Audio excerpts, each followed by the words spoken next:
Volume 11. Vigorous God. Chapter 71. Clear as ice and clean as jade. Young Master Tang San. Ning Rongrong kissed Tang San hard on the mouth, saying to Tang San while under the monstrous gazes of Xiao Wu and Oscar, "Third brother, thank you so much. Even though I know the words, thank you, are far from enough to repay your favor, I really don't know what else to say. If you didn't already have Xiao Wu, I would definitely come after you. Third brother, see, my 7 treasure glazed tile pagoda already changed to 9 treasure glazed tile pagoda. In other words, I no longer need to follow the clan restrictions." Tang San raised his hand to touch Ning Rongrong's head. "We're comrades, what are you doing talking like that?" While speaking, Tang San slowly opened his eyes. Instantly, the whole room seemed to shine. Ning Rongrong, who was closest to Tang San, clearly saw his eyes completely become golden purple, and as that dazzling light entered her eyes, she felt her vision go white, leaving her completely unable to see anything. Tang San's gaze swept from the 9 treasure glazed tile pagoda in Ning Rongrong's hand. When that golden purple light in his eyes fell on Xiao Wu, his entire body suddenly trembled violently once, his facial expression becoming entirely strange. Even though Tang San had already moderated the light in his eyes somewhat, when Tang's gaze turned to Xiao Wu, she had a kind of feeling as if being seen through. Her pulse suddenly sped up. Don't tell me he saw something. While Xiao Wu's heart leapt into her throat, the light in Tang San's eyes diminished and returned to normal. With his usual expression, he looked down at Ning Rongrong and said, "Rongrong, it's all right. I just lost control of my eyesight." The white in Ning Rongrong's eyes gradually faded, and she recovered her eyesight. "Third brother, what was that ability? Why couldn't I see anything?" Even though she had already recovered, she still didn't quite dare look Tang San in the eyes. Tang San smiled. "This is my purple demon eye. If I'm not mistaken, my purple demon eye has risen another level. The full moon wearing autumn dew was worthy of being called a jewel of immortal treasures." Even if it hadn't increased Tang San's spirit power, it had still let his purple demon eye pass the detailed level, directly entering the 3rd phase of purple demon eye's 4 layers, mustard seed. Furthermore, Tang San's purple demon eye had also changed a bit because of the full moon wearing autumn dew's effect. It was no longer just a supporting effect. "Little San, congratulations." Xiao Wu walked up to Tang San's side, speaking with a smile. At the same time, she was staring closely at Tang San's eyes, as if she was searching for something in his expression. Unfortunately, no matter how she looked, he was still the same as always, apparently with nothing amiss. Rubbing Xiao Wu's head, "If you agreed to eat the yearning heartbroken red, the benefits to you should be the biggest of all of us. It's an immortal treasure among immortal treasures. Whether in life or death, flesh or bone, it has the effect of heaven, earth and nature. And right now you're the only one who can eat it." Xiao Wu held the yearning heartbroken red to her chest. I'll never eat it. I'll always keep it with me." Meow. A soft cat's call drew their attention. As they turned to look, they found that Zhu Zhuqing had opened her eyes at some point, and was looking around with her beautiful eyes, her expression somewhat vacant, as if she had woken up from a dream. "Zhuqing, how much did your spirit power rise?" Xiao Wu seemed to recover her normal liveliness and bounced over. Zhu Zhuqing hesitated a moment. Apparently 7 ranks. "What are you calling apparently? 7 ranks is 7 ranks. Xiao Wu giggled. Using her body to keep the others from seeing, she raised her hands and groped Zhu Zhuqing's chest. "Don't worry, you're not hallucinating." "Ah!" Zhu Zhuqing cried out in alarm at Xiao Wu's groping, her charming face immediately blushing deep red. "What are you?" Xiao Wu resolutely said, "I'm helping you realize it's real. I didn't expect your daffodil jade flesh bone to be even more effective than theirs. Actually boosted 7 ranks. Then don't you have 38th rank spirit power now?" Zhu Zhuqing's gaze floated over to Tang San behind Xiao Wu. While Xiao Wu vigilantly blocked her, afraid she's pounced like Ning Rongrong, Zhu Zhuqing bowed slightly to Tang San. "Third brother, thank you. Tang San smiled faintly, saying, "We're all comrades, there's no need for thanks. Actually, it's not that Zhu Qing's daffodil jade flesh bone is more effective than anyone else's, it's just that these immortal treasure herbs all take effect differently. For instance, each immortal treasure herb's effect is around 10 ranks of spirit power or so, but with the principal effect manifesting by transforming the body, the spirit power increase will be less. Like Little Our's 8-petal immortal orchid has a comparatively slow absorption process, requiring an imperceptibly influential process. So it will only boost 5 ranks. Zhu Zhuqing, a bit concerned, said, "But then, wouldn't our strength increase too quickly? Grandmaster once lectured us that cultivation has to be done incrementally, that the foundations are most important." Tang San said, "Don't worry, that's no problem. These immortal treasure herbs strengthen foundations. Not only won't your foundation be shaken, it will on the contrary even deepen. I think you will be able to understand it yourself as you cultivate later." Grandmaster slowly opened his eyes a little later, a spirited light flickering within his eyes, his whole body seeming a lot younger. But right now he was covered in filth and didn't have time to say anything to the others before turning around and leaving the log cottage, first finding some place to bathe and change clothes. While everyone was sensing the effects of taking the immortal treasure herbs, a resonant phoenix call and a deep tiger roar rose practically simultaneously. Golden red flames suddenly discharged from Ma Hongjun's body, soaring up and directly burning a large hole in the defenseless roof. Not even dust fell down. Ma Hongjun's body had smoothed out within the flame, and even though he was still chubby, he had clearly lost a considerable amount of fat. The Mohican hairstyle on his head had grown several times longer, even hanging down his back. His little eyes radiated all around, flames roamed across him as he moved, and behind his back could faintly be seen a phoenix pattern, as if reborn. Fatty was no longer as wretched as before, making a long cry at the sky filled with abundant majesty. The pressure of the phoenix as king among birds clearly made the air heavier. The tiger roar naturally came from Dai Mabai. Shooting up from where he was lying on the floor, spirit power surged all around him within a 1-meter range. The hair all over his body had become a sparkling and translucent snowy white, and intense bursting sounds constantly came from all of his 4 limbs. From within that white light, the glimpse of Dai Mabai's evil eyes gave people a kind of hair-raising feeling. "So hot," Ma Hongjun called out loudly, yawning and inhaling deeply.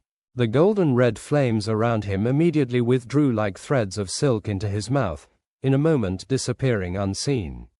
His hair gradually restored to normal, and only his little eyes still flickered with light. The coxcomb phoenix sunflower dandelion Ma Hongjun ate was, just like Tang San's infernal precious apricot, a pure yang immortal treasure.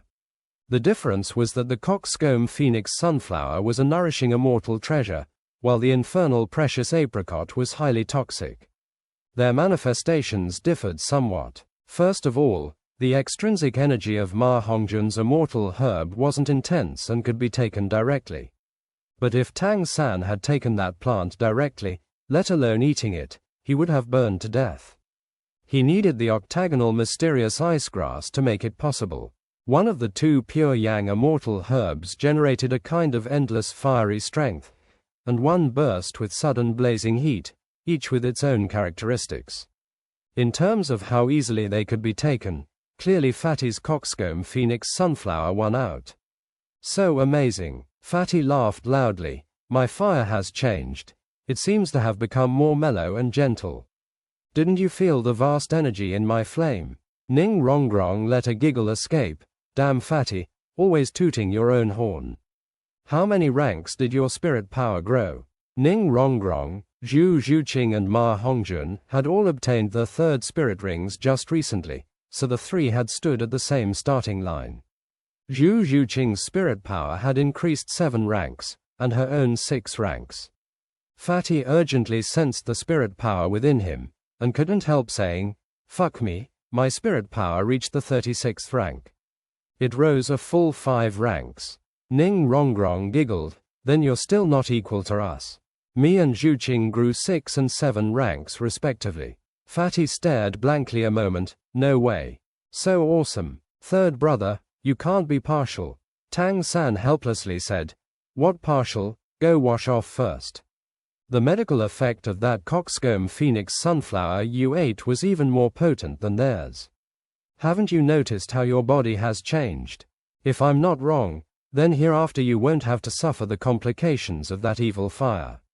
Even if I don't know whether your spirit can be called a pure phoenix right now, it still shouldn't be far off. At this Fatty discovered that he was filthy, unbearable sticky, and hurriedly ran out to wash. Dai Mabai stood there quietly. After the tiger roar ended, he stood in the same spot, eyes closed, the fur gradually disappearing, his swollen body gradually restoring to normal.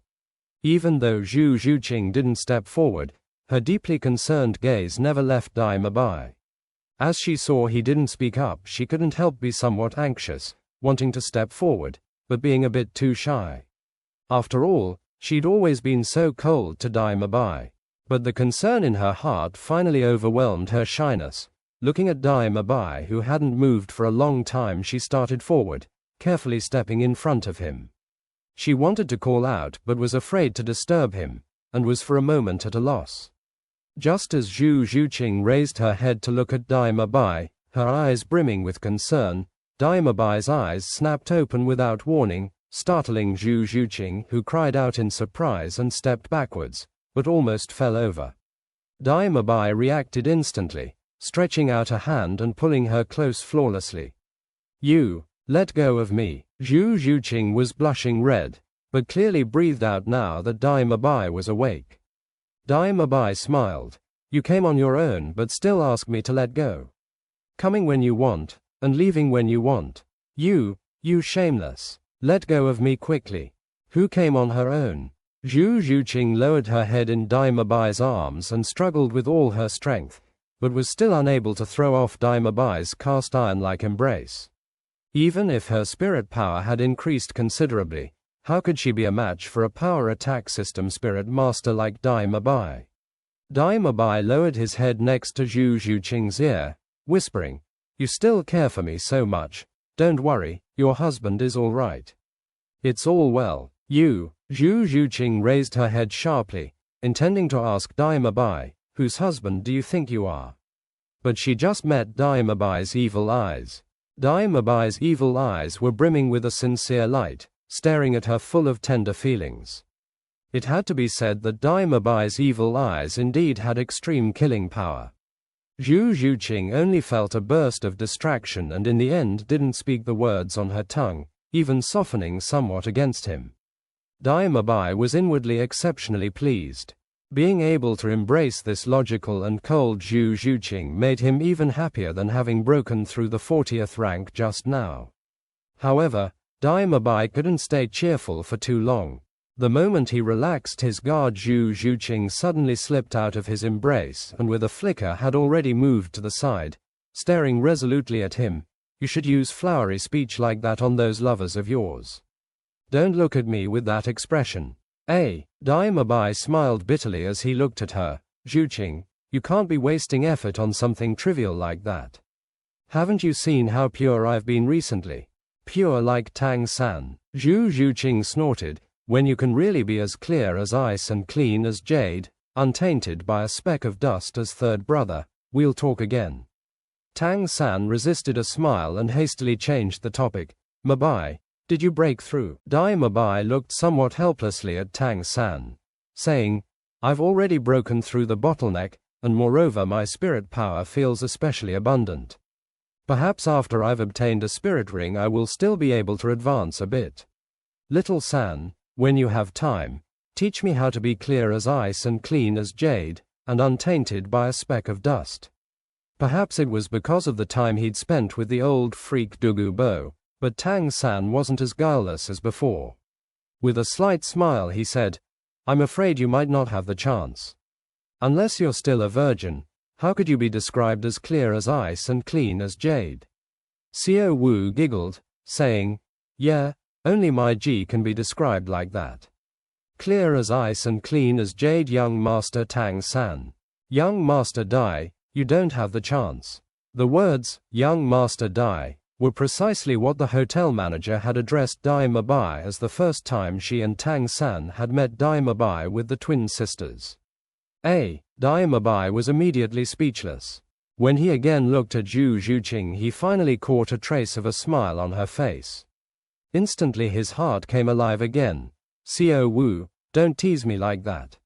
Let me tell you that virgins meeting virgins is just a painful affair. How about I impart some of my experience to little San later?" Co Wu stopped smiling at once. Even if she was even more brazen, she still wouldn't be a match for Dai Mabai. Her charming face instantly turned red and she hid behind Tang San's back, not daring to come out. Her small hands constantly twisted on Tang San's back. Co Wu didn't notice that Tang San's gaze was somewhat absent-minded at this moment, apparently thinking of something, and the expression in his eyes somewhat hard to make out. The great immortal treasure gifts Tang San had brought could be said to be the perfect endgame.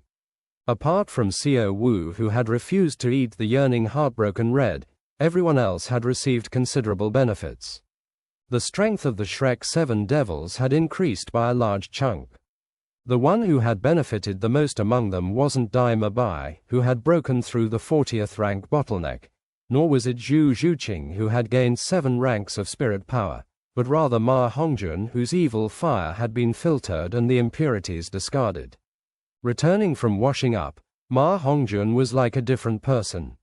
Even though his eyes were still as small as before, and he was still the plumpest among the 7, he wasn't as bloated as he had been. With a heroic spirit in his expression, flickering within his gaze was a golden red brilliance that inspired awe in others. Even when he didn't release his spirit, just by being near one could feel a hot air current from his body. The reason for this was clearly because he didn't have full control after raising his spirit power. Grandmaster returned together with Ma Hongjun, and on the surface he didn't seem any different than before. It was only when looking carefully one would discover that he seemed a few years younger, his skin more glossy, the atmosphere around him seeming even more reserved as he held Luo San Pao, who seemed to have grown a size to his chest. "Grandmaster, how do you feel?" When Tang San saw Grandmaster returned, he hastily greeted him and asked. Grandmaster's expression seemed a bit eccentric, after more than 30 years. "I didn't expect that I would actually reach what I had hoped for on this day. It seems I still underestimated external forces. I've broken through the bottleneck I've been stuck at for decades. My spirit power has finally reached the 30th rank. 30th rank. Perhaps to geniuses like these little monsters it wasn't much, just another phase of their cultivation. But to Grandmaster, the 30th rank threshold had already perplexed him for several decades. In order to break through the 30th rank threshold, he had expended untold mental and physical effort. Now finally breaking through with the assistance of the 9 treasure purple zoysia left him with a both sad and delighted sensation that made Grandmaster feel somewhat strange. But breaking through was still a good thing. He could finally obtain his 3rd spirit ring.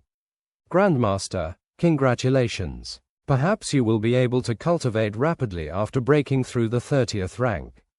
Grandmaster sighed. "This year I'm already a bit over 50. Spirit master cultivation becomes more difficult the older one gets. Generally speaking, it gets very difficult to advance after 60. Do I still have a few years? I've long since given up the dream of becoming a formidable spirit master. You all are my hope. Well, you 7 stay here for now. Even though the efficacy of the herbs is good, you still can't slack off. The drugs you just took were so effective. Stay here for the time being to cultivate and consolidate the strength you obtained to make it stable. In 7 days me and Mabai will go to hunt spirit beasts for spirit rings." Grandmaster had everyone's admiration in the field of spirit research, and their own strength rising made him even more confident in their cultivation. Nobody doubted Grandmaster, and they nodded one after another. Although Dai Mabai had already reached the 40th rank, according to Grandmaster's theories, the Spirit Master World's 10 great core competences, the Spirit Ring bottleneck didn't prevent Spirit Masters from increasing spirit power. The lack of spirit rings only prevented entering the next phase. Cultivation in the original phase, while unable to break through levels, would actually still cultivate spirit power and would show its effect after obtaining a spirit ring. For instance, a spirit master who broke through the 30th rank bottleneck would require a spirit ring to enter the 31st rank and become a spirit elder. But if he never obtained a spirit ring and kept cultivating at the 30th rank, even though his spirit power would never reach the next stage, it would still be set aside. Once a spirit ring was obtained, this store would be released, promoting the corresponding level, just like when Tang San obtained his first spirit ring. Over the next several days, the Shrek 7 devils all stayed at Lu Erlong's little log cottage to cultivate their spirit power, consolidating the great benefits the medicinal effects had brought them. Even Grandmaster was no exception. Every day Flender sent people with food, and in order to let everyone cultivate in peace, he posted the two tyrannically powerful teachers Zhao Wuji and Lu Ji Bin nearby the log cabin to protect them.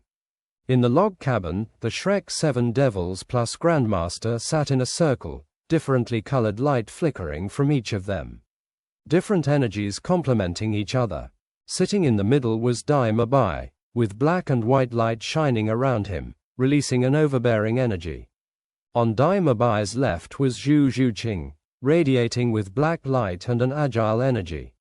On Dai Mabai's right was the big sausage Uncle Oscar, and the light he emitted was the strangest. After eating the 8-petal immortal orchid, his spirit power had become pink. Such a light appearing on a male spirit master really made people feel a bit strange. On Oscar's right was Tang San, mainly shining with white light, but within was gathered both red and blue.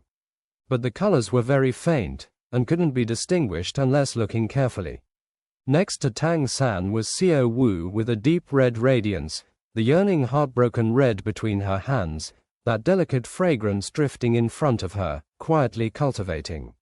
Ma Hongjun was golden red, Ning Rongrong was resplendent gold, and even Grandmaster released a purple light. The entire log cottage was filled with sparkling light, seeming extremely fantastic. After the growth from the immortal treasure herbs, by now the Shrek 7 devils had all increased their strength. Evil Eye White Tiger Dai Mabai, 40th rank. Sausage Monopoly Oscar, 38th rank. Thousand Hands Asura Tang San, 37th rank. Evil Fire Phoenix Ma Hongjun, 36th rank. Soft Bones Demon Rabbit Xiao Wu, 35th rank. Seven Treasures Glazed Tile Ning Rongrong, 37th rank. Hell Civet Zhu Zhuqing, 38th rank. From just recently having entered the 30th rank to attacking the 40th rank, none of the Shrek 7 devils had imagined it would be this quick. Little San. As everyone were cultivating, Flender's voice rose from outside the log cabin. Tang San slowly opened his eyes and quietly left the room. Dean Flender, you were looking for me? Tang San asked. Flender nodded, saying, Senior Dugu has brought Dugu Yan, and asked me to call you over for something. Little San, be a bit careful, Dugu Bo is still too dangerous. Tang San naturally understood why Dugu Bo was looking for him and smiled slightly. Dean Flender, don't worry. Nothing will happen. Flender brought Tang San out of the forest to the main school area. Tang San still hadn't looked the place over carefully since coming here. Even though the main school area wasn't as gorgeous as Heaven Do Imperial Academy, it was still extremely practical. Right now there were several students interacting on the field. The two entered the main school building, heading straight for the deepest part of the teaching block's top floor to meet Dugu Bo. This place had been claimed by Dugu Bo personally. He always liked peace and quiet, and this place met his requirements. By opening the window he could look over the forest behind the building and breathe in the fresh air every day, a feeling Dugu Bo was quite fond of. In order to let the old freak stay comfortably, Flender had reluctantly spent money to double the amount of decorations since Dugu Bo came. Right now it even seemed somewhat splendorous. Within the room Dugu Bo sat in a large chair, softly rocking. When Tang San entered he opened his eyes, looking at him with a smiling expression. On the large bed to the side, Dugu Yan sat leaning against the headboard in a bored manner. Little freak, you've come. Douluo was first to call out, at the same time waving his hand at Flender, indicating he could leave. Flender was indeed somewhat afraid of Douluo. He clapped Tang San on the shoulder, hinting he should be careful, then greeted Douluo and left. With Flender gone, Tang San naturally wouldn't be polite with Douluo and walked over to sit on a sofa to the side. Douluo's fierce gaze had stayed on Tang San from the moment he entered, but Tang San didn't pay any attention, treating her like air. "Grandpa, why have you called over this little bastard? You still haven't told me why you would come to this run-down academy as an advisor. Even if it was important, you should have come to our Heaven-Do Imperial Academy." Douluo spoke to Douluo like a spoiled child. Douluo said, "Fine.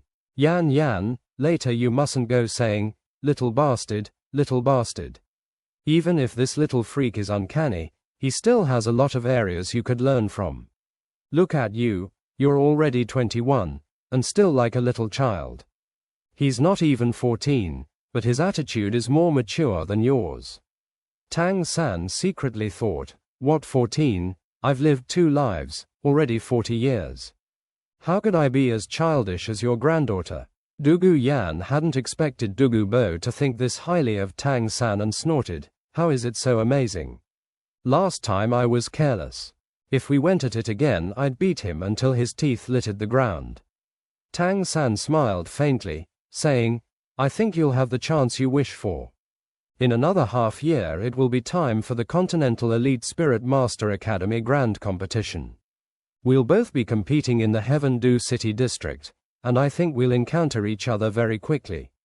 Douluo snorted disdainfully, "If we weren't careless last time the losers would definitely have been you. Your sneak attack on Tianheng won't work again." Douluo didn't know Tang San's depth, but Douluo was only too clear. As he recalled the cluster soul-chasing balls, Douluo couldn't help shivering. He didn't believe the little freak only had 4, and glaring at Tang San said, "Little freak, I don't care about others, but when the time comes you can't injure my granddaughter. Otherwise I'll take it up with you." Douluo resentfully said, "Grandpa, what are you saying? How could he injure me again? Would you ever encourage others' ambition and look down on your own strength?"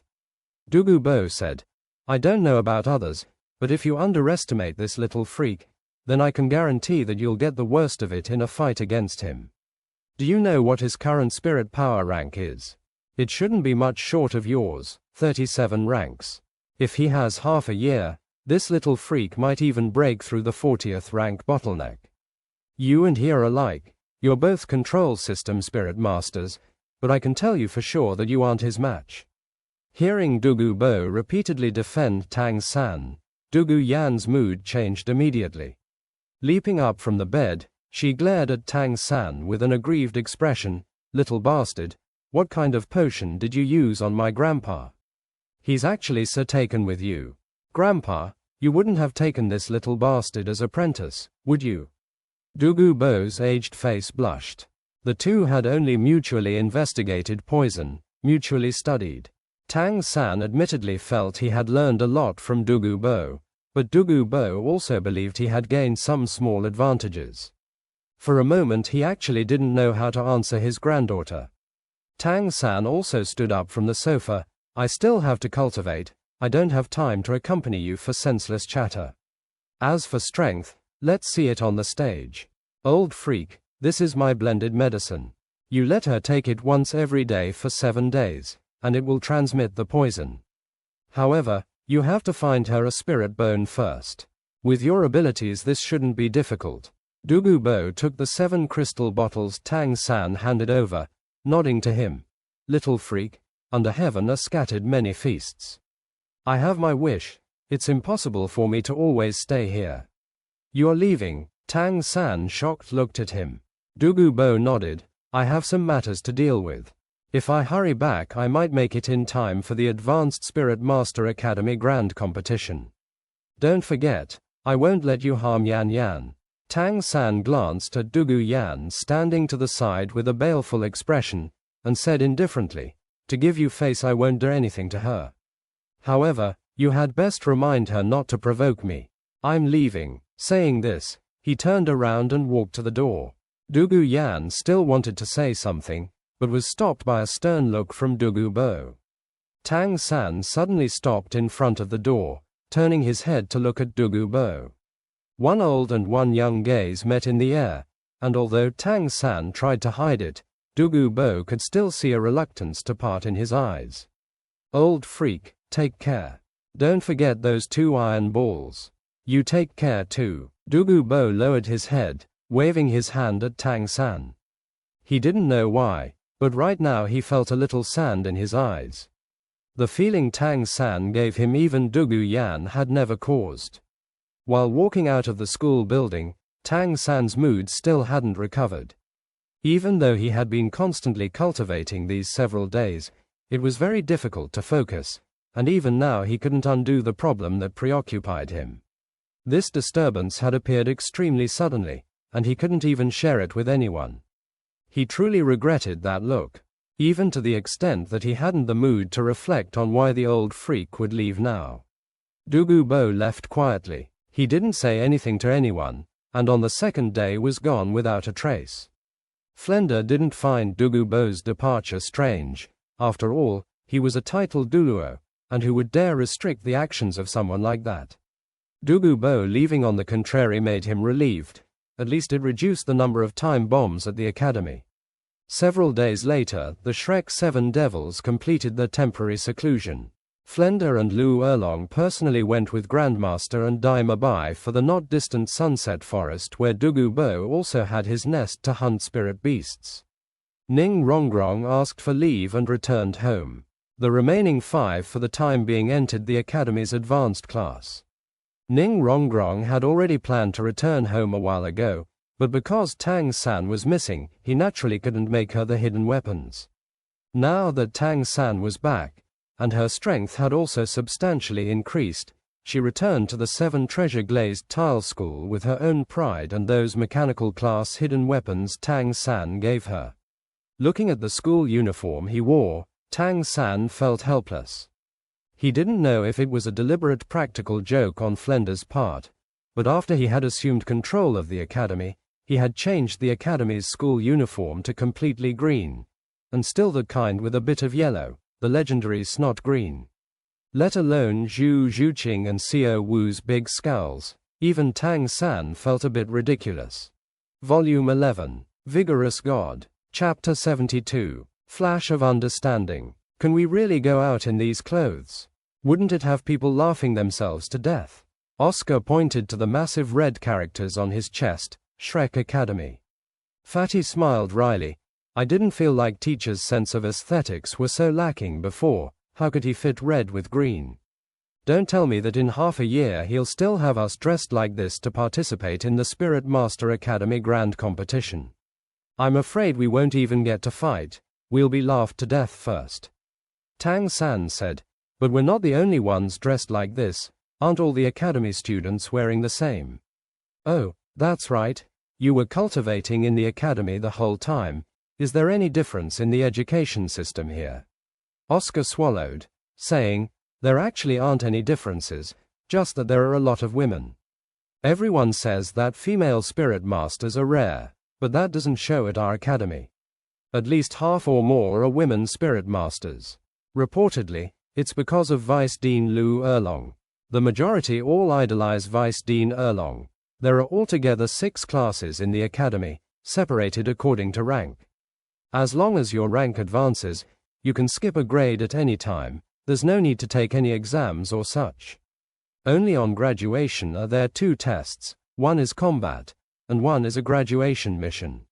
Split by rank, there are 3 classes for 20th rank to 25th rank making up the largest number of people, approximately 120 people.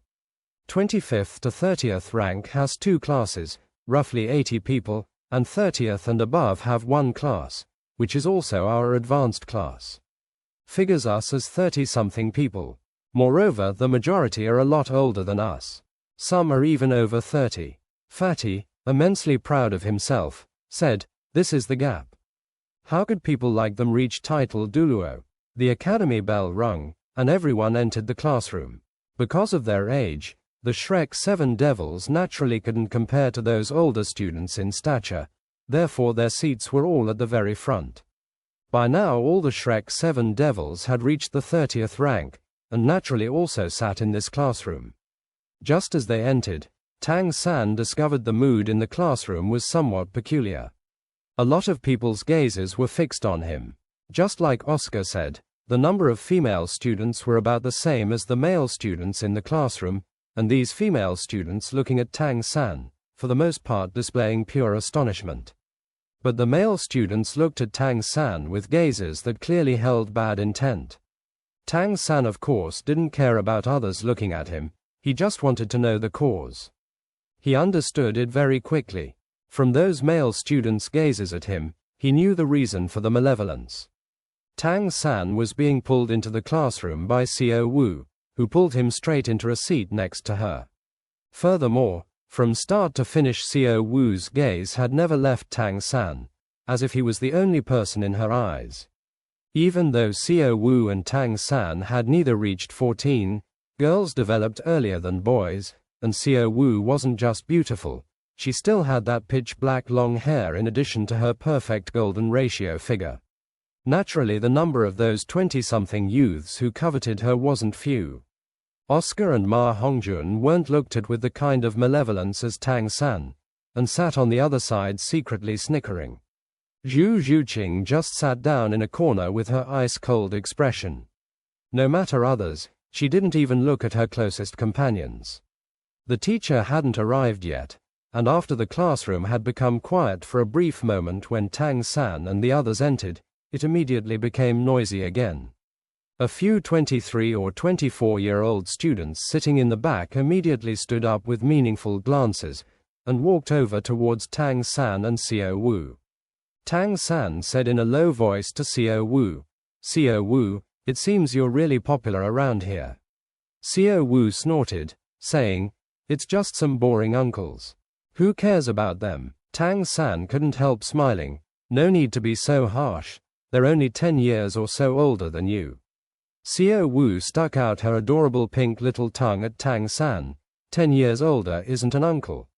As the two spoke, Tang San suddenly felt the light being blocked in front of him. Raising his head to look, he saw 4 people standing by his side. These 4 were all built very tall, encircling his side like a wall.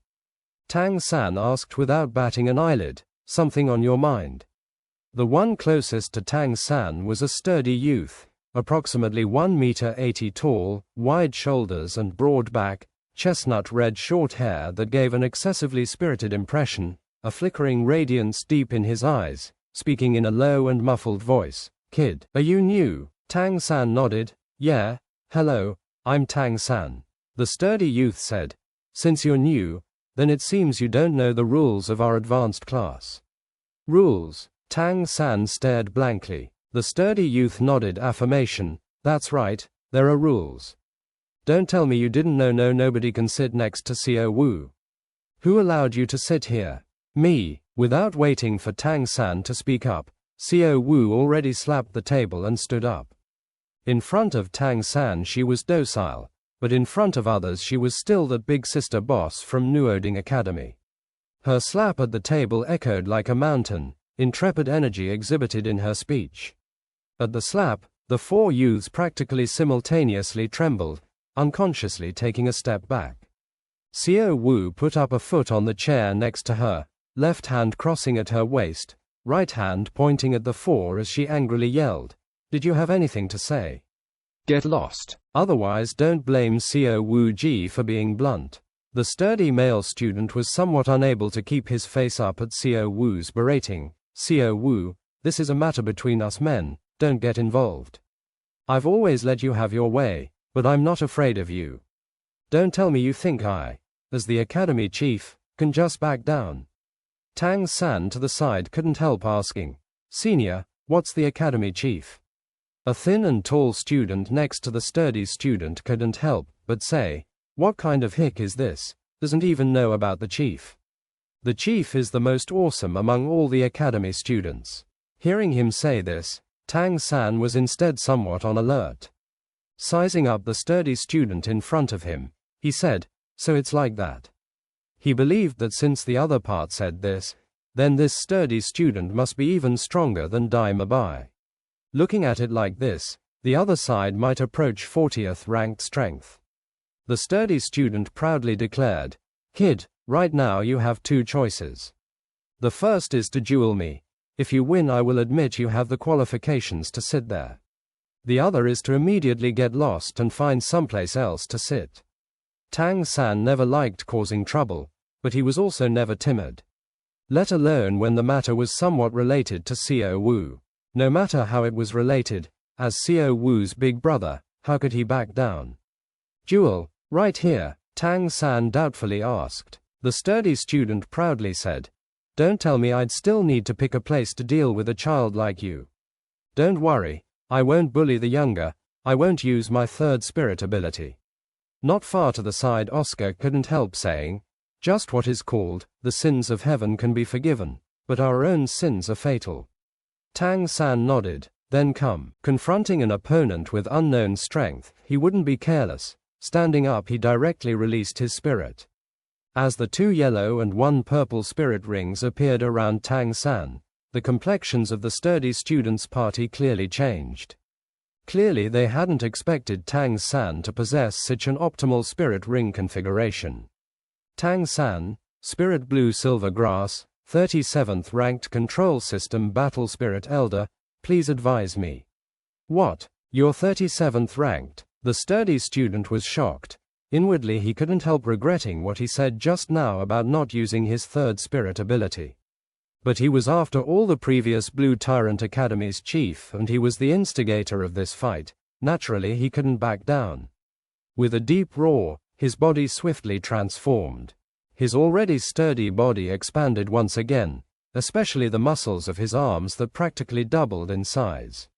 At the same time they extended until they hung to his knees, and all his exposed skin grew black fur.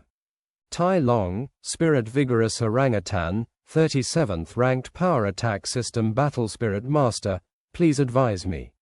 37th ranked. Tang San looked distracted a moment, his face couldn't help displaying a strange smile. If the opponent's strength had surpassed his, then he still might bring him some trouble. But since his spirit power was only equal to his own, then this fight was at once very simple. Tai Long crooked a finger at Tang San, indicating he should go first. Tang San wasn't polite and raised his right hand, green light flickering within, compact green light releasing in an instant. Right now he was close to Tai Long and the other students only saw a green light sparkle. The next moment Tai Long was already closely enveloped in a large net. The contest ended even faster than it started. After Tang San launched spider web restraint, he directly walked over and sat down next to Xiao Wu without even looking at Tai Long. Even though Tai Long was rude, he was still open and honest, so he hadn't planned to injure the opponent and had immediately used his third spirit ability. Tai Long only felt his body constrict before he was already unable to budge. Subconsciously he began to struggle with all his might. His spirit was the vigorous orangutan, and force was its forte. He refused to believe that this delicate blue-silver grass could restrain him. However, very quickly this former chief's complexion changed. The blue-silver grass that wove the giant spider net possessed extreme toughness, and however he struggled he was unable to loosen it a fraction. Instead the spider web tightened constantly, and an intense burning feeling came from where his skin touched the spider web, at the same time accompanied by a strong paralysis. By now it was already impossible even if he wanted to use his third spirit ring. Even though he also had optimal spirit rings, as a strength model power attack system spirit master restrained by Tang San's control, he didn't have the power to retaliate.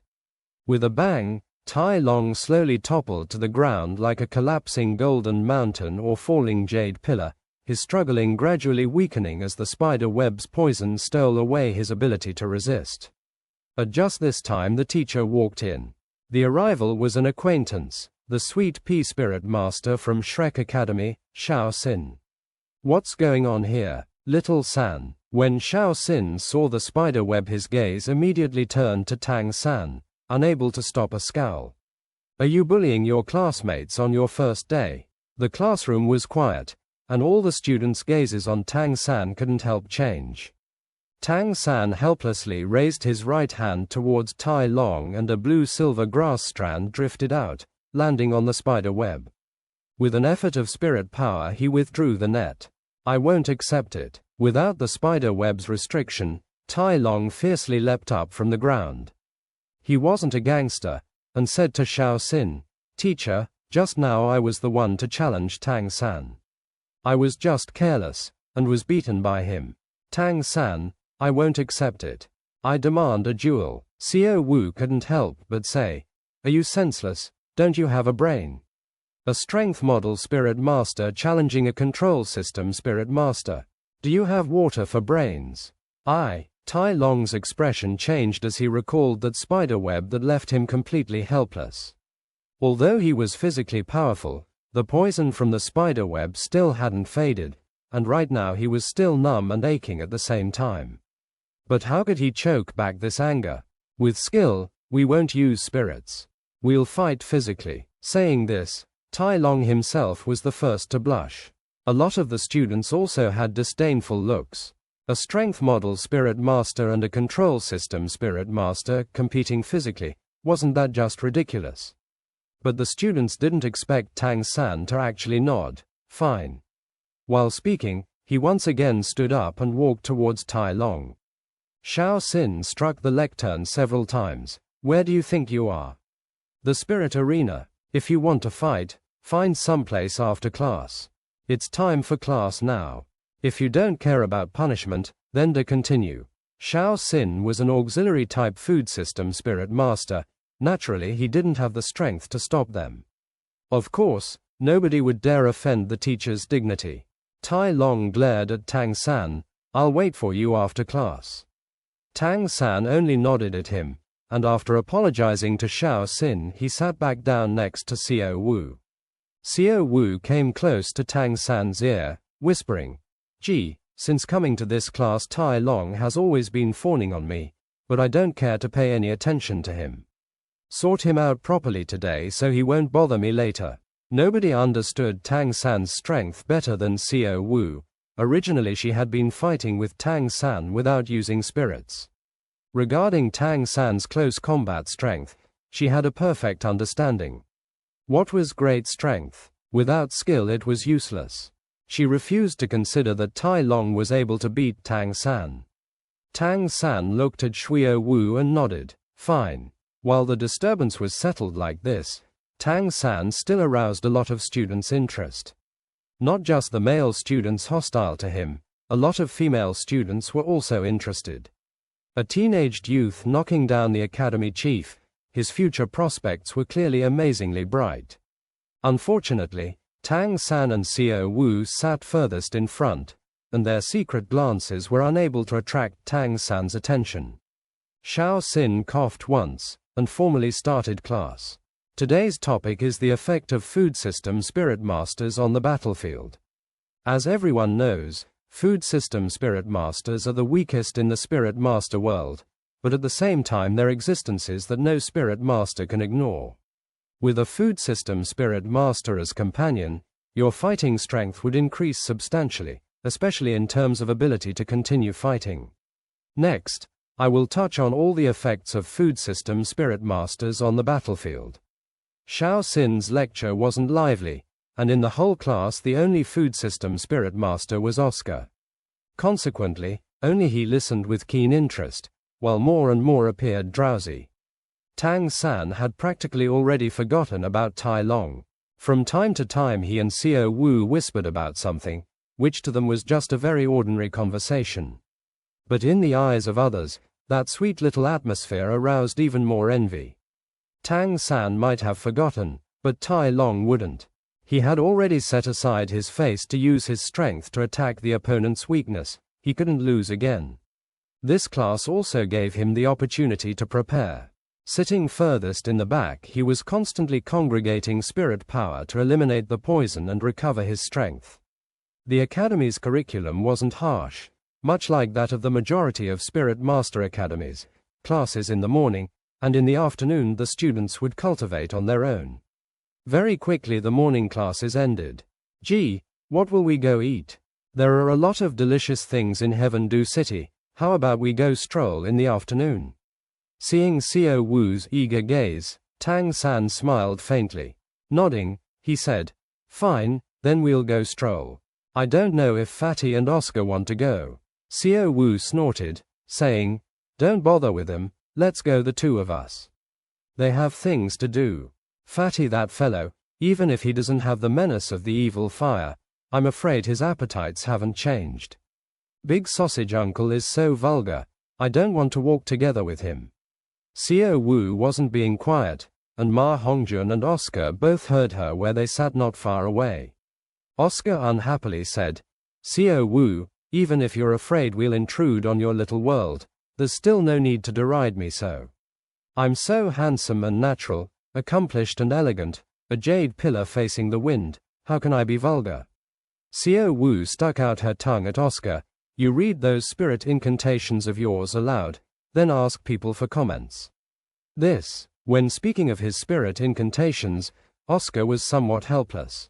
He had constantly pursued Ning Rongrong, but she had all along kept her distance, neither agreeing nor refusing, every day raising or crushing his expectations.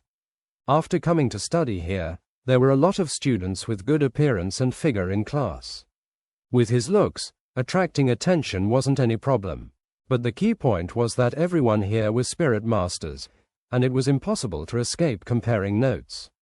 After the girls heard his vulgar spirit incantations, they immediately distanced themselves from him, and nobody would even touch his big sausage. It was actually Daima Bai who had been extremely popular, receiving dozens of love letters, not just from the advanced class, but also a lot from the other classes. Even if he wasn't as handsome as Oscar, the charm of his evil eyes that seemed to see through people's hearts and souls, as well as his pure masculinity, naturally made him the focal point of the girls. Unfortunately, ever since meeting Zhu Zhuqing, Daima Bai seemed to have completely changed his nature, and without the time to hide from these flowers, he also didn't dare provoke them. This was also a major reason why Zhu Zhuqing's manner towards him had improved a bit. At this moment a disharmonious voice echoed once again, "Tang San, follow me." Tai Long had brought several followers over, pointing to Tang San then outside before turning around to leave. Even Ma Hongjun was somewhat unable to bear this. This fellow still hasn't finished. "Third brother, do you want me to help sort him out?" It was embarrassing to stay quiet after accepting a gift, and even though Fatty's nature was to run away, the coxcomb phoenix sunflower Tang San had given him had saved his life. While this wasn't something Fatty would speak about, it had still been deeply engraved on his heart. Besides basic familiarity, he still had a kind of special respect for Tang San. His form of address had also completely changed from Little San to third brother. "No need, I'll go myself." While speaking, Tang San and Xiao Wu walked outside. Tai Long's group headed straight into the forest behind the teaching block before stopping. Tai Long's school uniform had already been corroded by Tang San's spider web, and now he simply tore it off, exposing highly perfected muscles. Both hands were relaxing then tightening, the bones issuing teeth, aching cracks. Tang San's most recent mood was somewhat bad, and Tai Long's series of provocations left him a bit impatient. Without speaking, he walked directly towards Tai Long. "Let's start." While speaking, Tang San suddenly sped up, rushing forward, already arriving in front of Tai Long. Tai Long's battle experience was clearly extremely abundant, and without panicking he raised his left hand to protect his chest, while his right fist struck out with a whistling sound. Tang San didn't dodge Tai Long's attack. Raising his left hand, he matched the opponent with his own right fist. Making a half-turn to the left at the same time as he stepped forward, he slammed his right shoulder against Tai Long's stomach. His right foot also came into place, and with his right hand pushing forward it was a standard opening window for the full moon. Tai Long only felt his fist swing through empty air, the power behind it fading, immediately followed by a great force at his chest. He stumbled, and flew helplessly. Bang! Tai Long's massive body flew several meters before finally landing on the blue-silver grass within the forest. Convinced, Tang San stood there with his hands behind his back. Even though he was young, standing there right now he still gave a majestic impression.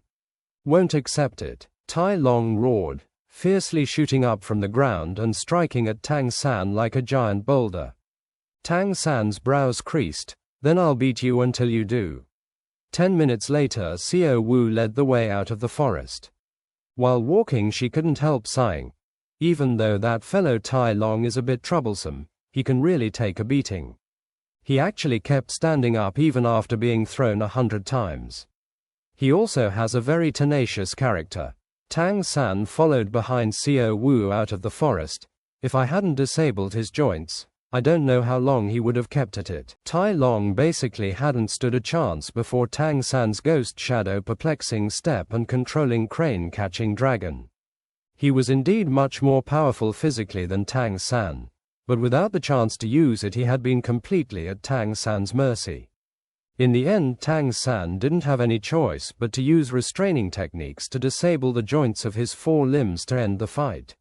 Xiao Wu pulled Tang San's hand. Let's go, we'll go eat.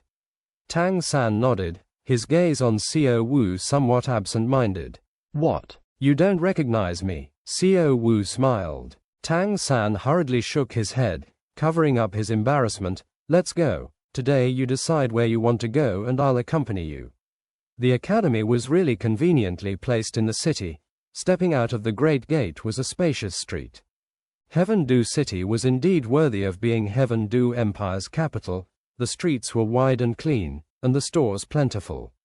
An endless stream of people bustling with activity flowed by. As a result of the delay with Tai Long, as Tang San and Xiao Wu entered several restaurants, they found they were all full. Unconsciously they headed towards the city center. Gee, is there someplace over there? Xiao Wu asked as she pointed to a dome building not far ahead. That building appeared quite peculiar. It was perfectly round, just like half a sphere rising from the ground. Above wasn't any written sign, only a hammer pattern. Tang San's heart twitched, immediately recalling what Grandmaster had said. That hammer couldn't be the forging hammer that symbolized blacksmiths. That seems to be an auction house. The symbol above should be an auctioneer's gavel. Xiao Wu's eyes brightened. Auction house. Can we go take a look? I remember Grandmaster saying that only the 2 great imperial capitals have auctions of the highest standard, even selling spirit bones. That Tang San knew about the auction house was naturally because of spirit bones. That was a treasure Grandmaster had yearned for. In some sense, as long as they had enough spirit power, practically any spirit master could obtain a spirit ring, only the quality might vary. But spirit bones were different. The rarity of spirit bones made him the exclusive domain of a small number of spirit masters. Anyone who had a spirit bone would try to cover it up, to keep others from knowing. Because the events where spirit bones had led to bloodshed were too many to count. Even the most common spirit bones could be sold for sky-high prices. Despite Spirit Hall clearly forbidding spirit masters from hunting spirit beasts for spirit bones, there was still a lot of overconfident spirit masters who took the chance out of desperation. Of course, very few would part with their spirit bones, and for the most part they were traded for another. Exchanged for a spirit bone that was more suitable or perhaps some precious treasure. Tang San was also interested in the auction house. Xiao Wu, let's find something to eat first. We'll take a look afterwards. Speaking of food, Xiao Wu couldn't help being angry. It's all because of that fellow Tai Long holding us up that those small delicious shops outside the academy were all filled up. These restaurants all have too good business, there isn't even room to sit. Tang San helplessly shrugged. We can't go to the auction house hungry. In this great Heaven Du city there must inevitably be some place to eat. Xiao Wu suddenly smiled. Look over there. They're selling quick meals. We'll go have a bit to eat. Tang San followed Xiao Wu's finger and saw an old man pushing a food cart. On the cart were several woks, and to the side were bamboo baskets with lids to keep them warm. Boss, what do you have? Xiao Wu bounced over to ask. The old man immediately smiled on seeing the adorable Xiao Wu. "Little miss, my boxed meals are absolutely delicious. Today's business has been pretty good, there's not a lot left. I'll make it cheap for you. 2 copper spirit coins for 1 is enough. How about it?" "Thank you." Xiao Wu quickly pulled out 4 copper spirit coins from her chest. "I want 2. Gee, come eat quickly." The boss uncovered several lids, 2 spicy and 2 plain, arranged very well. In those bamboo baskets were snow-white big steamed buns, and although they were no longer hot, they were still warm. Xiao Wu first held out a steamed bun for Tang San before picking up one for herself, taking the dishes the old man held out, eating with big mouthfuls. Even though these were just cheap takeaway meals, she still ate happily. Tang San stood next to Xiao Wu, eating the meal with her. Looking at Xiao Wu's content lovable countenance, for a moment he couldn't help feel a bit silly. Xiao Wu would from time to time pick up meat from her own meal and place it in Tang San's bowl, herself only eating some vegetables and meat leftovers. "Xiao Wu, you eat too." Xiao Wu smiled. "I don't eat so much. Besides, while your body is growing, Grandmaster said that you boys need to eat more meat. Otherwise you won't have strength." The simple words struck firmly at the softest spot in Tang San's heart. In an instant the perplexion and bewilderment of the last several days seemed to be thrown off, and Tang San stood there stupidly looking at Xiao Wu, a somewhat odd radiance in his eyes. "Gee, what's up with you? Why have you been distracted these last few days? Are you ill?" Xiao Wu raised her hand to feel Tang San's forehead. Tang San set down the steamed bun and grasped Xiao Wu's hand. In that split-second flash of understanding just now he suddenly had a realization. Looking at Xiao Wu's concerned cute face in front of him, Tang San felt hot blood boiling in his heart. "Xiao Wu, whatever happens, I will always protect you by your side like now, you will forever be my most cherished Xiao Wu."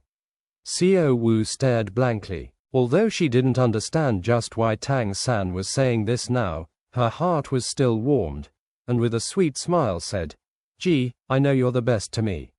Eat quickly, otherwise it'll get cold." Tang San picked up the steamed bun once again. Perhaps it was because of undoing the knot in his heart, his appetite suddenly became vigorous, eating the steamed bun and dishes in big mouthfuls, his face once again brimming with his habitual smile. The old man had before seen Tang San and Xiao Wu as children, and believed they would be unable to eat much and so given a cheap price. But seeing Tang San eat more and more he couldn't help frowning in concern. A buffet-style cellar meeting a great stomach king, that was a tragedy for him. Tang San ate until bursting before finishing the meal. "Boss, thank you. Your meal was delicious." Tang San nodded very courteously to the boss, and with a flick of his wrist a silver spirit coin landed on the counter. "Young man, what's this?" The boss stared blankly, and hastily called out to Tang San and Xiao Wu who were already leaving. Tang San turned his head and smiled. "It's what you deserve." Saying this, he pulled Xiao Wu away with large strides. To him, this wasn't just as simple as lunch. Xiao Wu felt Tang San's hand grip hers tightly, and the smiling expression on his face seemed to have recovered to normal. She was always astute, and without asking anything headed towards the auction house in an elated mood. When they came close, they could truly appreciate the scale of the round building. By Tang San's estimation, this half-sphere sprouting from the ground had a diameter of at least 500 meters, and was 80 meters tall at its peak. Even though it was inferior to the great spirit arenas he had seen before, he knew that this place was only an auction house and didn't need room for spectators.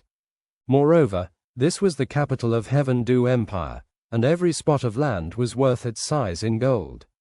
From this could be clearly seen how significant the position of the auction house was in Heaven Du City, and how profound its background. The auction house's entrance was semicircular, and just like the auction house itself was milky white. In front of the door stood 4 tall young women. These young women had clearly passed rigorous selection. Not only were they all about 1.75 meters tall, their figures extremely well shaped, and without need to mention their pretty appearance had a great amount of sex appeal. They appeared 20 years old at most. They wore long dresses that even concealed their arms, without revealing any skin. But the dresses were extremely tight-fitting, and amply drew the outlines of their beautiful curves. The snow-white dresses were embroidered with silver designs that vaguely resembled words, but neither Tang San nor Xiao Wu could make them out. The 4 young women all moved identically, with both hands held up in front and smiling, and though the smiles were professional, they still easily gave people a good impression. Volume 11, Vigorous God, Chapter 73, Heaven Do Auction. Seeing 2 people approach, one of the 4 young women took 3 steps forward to greet them, bowing slightly as she spoke. "Guests, is there anything you require assistance with?" Xiao Wu said, "This is the auction house. We want to go in for a look."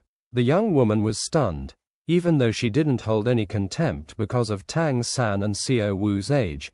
It was still the first time she had ever seen visitors like this. But she still patiently said, "I'm sorry, honored guests, may I ask whether you have the bidding qualifications certificate?"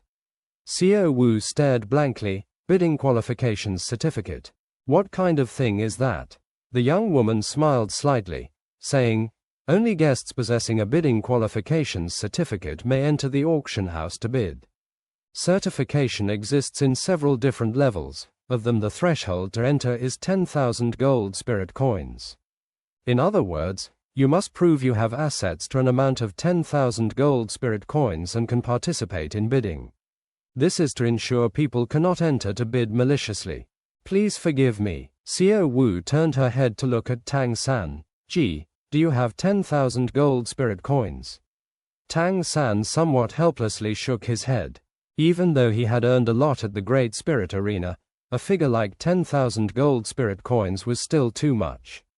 Seeing Xiao Wu's disappointed expression, Tang San couldn't help saying, "Isn't there some other way to get inside?" The young lady said, "It's still possible under another condition. If you are selling something, you can also enter the auction hall. But to sell something requires passing our Heaven Do Auction's special appraiser's valuation. The value must exceed 10,000 gold spirit coins for qualifications to join the auction. If the auction is successful, we will take 10% of the sale price as commission." Selling something. Tang San and Xiao Wu looked face to face, and Tang San's heart twitched. Searching his chest pocket, he pulled out an item. It was a black little case, only about palm size. On top were fastened rings and locks. The case was completely black, and on the front was a set of tiny holes. "Then we'll auction this." Tang San flashed the little case in his hand. "What is this?" The young lady wasn't scornful when Tang San took this thing out. Having worked here for a time, she knew that sometimes the more bizarre an item was, the more valuable it was. Xiao Wu feigned mystery. "Don't you have appraisers? Didn't you say before that you had appraisers to have a look at the value, right?" The young lady had realized that this went beyond her, and hastily held out an inviting hand. "Please follow me." While speaking, she started walking into the auction house with small steps. Inside the auction house wasn't any feeling of glorious splendor. The floor was milky white marble, and on all the walls were all kinds of reliefs. The relief sculptures didn't have a lot of color, appearing simple and forthright, extremely elegant. Besides the reliefs were still some display windows on the walls. Inside were arranged goods like porcelain or armor and such. If they didn't know what this place was, Tang San and Xiao Wu might have mistaken it for a museum. The young woman who led them all the way acted very professionally, pausing every 10 steps or so to make an inviting gesture, accurately showing the direction. She took Tang San and Xiao Wu straight to the side of the hall, where a signboard with the words, "Appraisal," hung over a room. Inside the room was a row of tables, behind which stood 8 black-robed appraisers, all of different ages, hastily valuing some goods. The young lady said to Tang San and Xiao Wu, "This is the room for ordinary appraisals. If I may, I would trouble you guests as to the characteristics of the item." While speaking, she brought the 2 to an appraiser on the left, handing over the small case. "Appraiser number 1, I would trouble you. These 2 guests wish to put this item up for auction. The appraiser subconsciously accepted the metal box. As his gaze fell on it, he immediately displayed an astonished expression, turning it over for a look as he said, "Forgive my ignorance, may I ask what this is? The manufacture is extremely elaborate, but I don't know what applications it has." Tang San smiled slightly, saying, "I call it a powder shooting shadow, it's a kind of weapon." Weapon? The appraiser was even more astonished. This was the first time he had seen such a delicate weapon. Originally he had still looked down on Tang San and Xiao Wu as just a pair of youths, but right now the disdain vanished. Is it possible to see a demonstration? Here, Tang San picked up the powder projecting shadow from the appraiser's hand. "My item is poisonous. I'm afraid here isn't the best." Hearing the word, poisonous, it wasn't just the appraiser in front of them that paid attention. The 7 appraisers to the side couldn't help cast glances towards them, their expressions filled with astonishment. Appraiser number 1, somewhat embarrassed, said, "If you're unable to prove its effect, there is also nothing we can do to set its price. Our auction house has a special area dedicated to testing weapons. Shall we go there to take a look?" Tang San nodded. "Let's." The young woman in charge of receiving visitors didn't leave them, and still followed at their side together with appraiser number 1. They brought Tang San and Xiao Wu through a sliding door behind the appraisal area. Perhaps the owner of this auction house was very fond of circles, but even the interior doors of the auction house were semicircular, giving a very thorough feeling. Tang San couldn't help sighing in admiration from just a brief observation. Not only was the scale of the auction house large, but moreover everything was clear and orderly, the division of work explicit. The appraiser brought him to a weapons laboratory about 100 square meters in size. The 4 walls of the room were covered in tightly fitting steel plates, and was completely empty. Tang San gestured at the receiving young woman and the appraiser to move behind him, raised the powder shooting shadow in his right hand and lightly pressed the trigger. Chi-chi-chi-chi-chi-chi, a continuous series of low squeaking sounds echoed, followed by a yellow mist drifting out. Tang San had added this new poison mist not long ago. After the powder shooting shadow had undergone his improvements, it could also shoot 3 times, just like the godly Zhuge crossbow. Only its power was a bit weaker than the godly Zhuge crossbow, but each time it could shoot 36 steel needles. Tang Sect's mechanical hidden weapons were mainly sorted according to power. Like the reason the rainstorm pear blossom needle was ranked among the best wasn't because of how concentrated its attack was, but rather its attack power. The godly Zhuge crossbow's attack power was already frightening, 3 times that of the powder shooting shadow. But the rainstorm pear blossom needle was 5 times stronger than the godly Zhuge crossbow. Its shooting speed and penetrating power could be imagined. It was basically an undodgeable hidden weapon. A succession of intense jingling sounds rose from the wall 10 meters away. Tang San stretched out his hand, urging his spirit power and using controlling crane-catching dragon to gather the poison mist, one finger shooting out a strand of blue-silver grass to absorb it. He pointed to the opposite wall. "Please." The appraiser quickly walked forward. As he saw the state of the steel wall, he couldn't help breathing in deeply. Such a potent weapon. The 3-kun-long steel needles hadn't quite pierced into the steel plate halfway, the tail ends still quivering. From the blue liquid color it could be seen they were poisoned, and that still didn't include the yellow mist that puffed out when they were fired. Such penetrating power was already something common spirit masters couldn't withstand. Tang San said, "My powder shooting shadow can shoot 3 times after being loaded with steel needles, each time accompanied by a confusion-type poison mist. The steel needles themselves are coated in paralyzing poison, and the toxin will take effect as soon as they have pierced the skin. By my calculations, it would be a certain kill against a 30th rank spirit master or lower. Against 30th rank or higher, spirit masters without the ability to resist poison should very easily be affected. The steel needles are easy to make and can be reused. I can also offer a bottle of paralysis poison." Tang San walked over to the steel plate, raising his right hand and wordlessly pulling out the steel needles, once again pushing them into the powder shooting shadow. The poison didn't have any effect on him whatsoever. Mysterious jade hands didn't just make his hands as hard as iron, they also isolated them from all poison. Watching Tang San collect all the 36 steel needles that were shot out, the appraiser finally came back to himself. Honored guest, even though it's made from common materials, this weapon certainly is more elaborate than anything I've ever seen. Perhaps it might not be much use to other spirit masters, but to ordinary people it's a superb weapon. I'm prepared to give it a price of 10,000 gold spirit coins. What do you think? Tang San had only spent 20 gold spirit coins on making this powder shooting shadow. Of course, that was only the material costs. On the entire Douluo continent, he was the only one with the craftsmanship to create it. Tang San nodded with a smile, handing over the powder shooting shadow to the appraiser. No problem. Then put it up for sale. Now we're qualified to join the auction. The receiving young woman to the side hastily said, of course. Our auctions run constantly for 24 hours of the day. All auctions are conducted at the heart of the hall. Please follow me. Your item will very quickly appear for auction. I'll first bring you to handle the procedures. The procedures weren't complicated, only setting up a gold spirit coin card with the auction house's affiliated bank. Through this bank, Tang San could obtain the corresponding price after his item was sold and the commission was deducted. He could also place bids, with the condition that he couldn't exceed his funds at the bank. At the same time, the receiving young lady gave the pair a simple introduction to the rules here.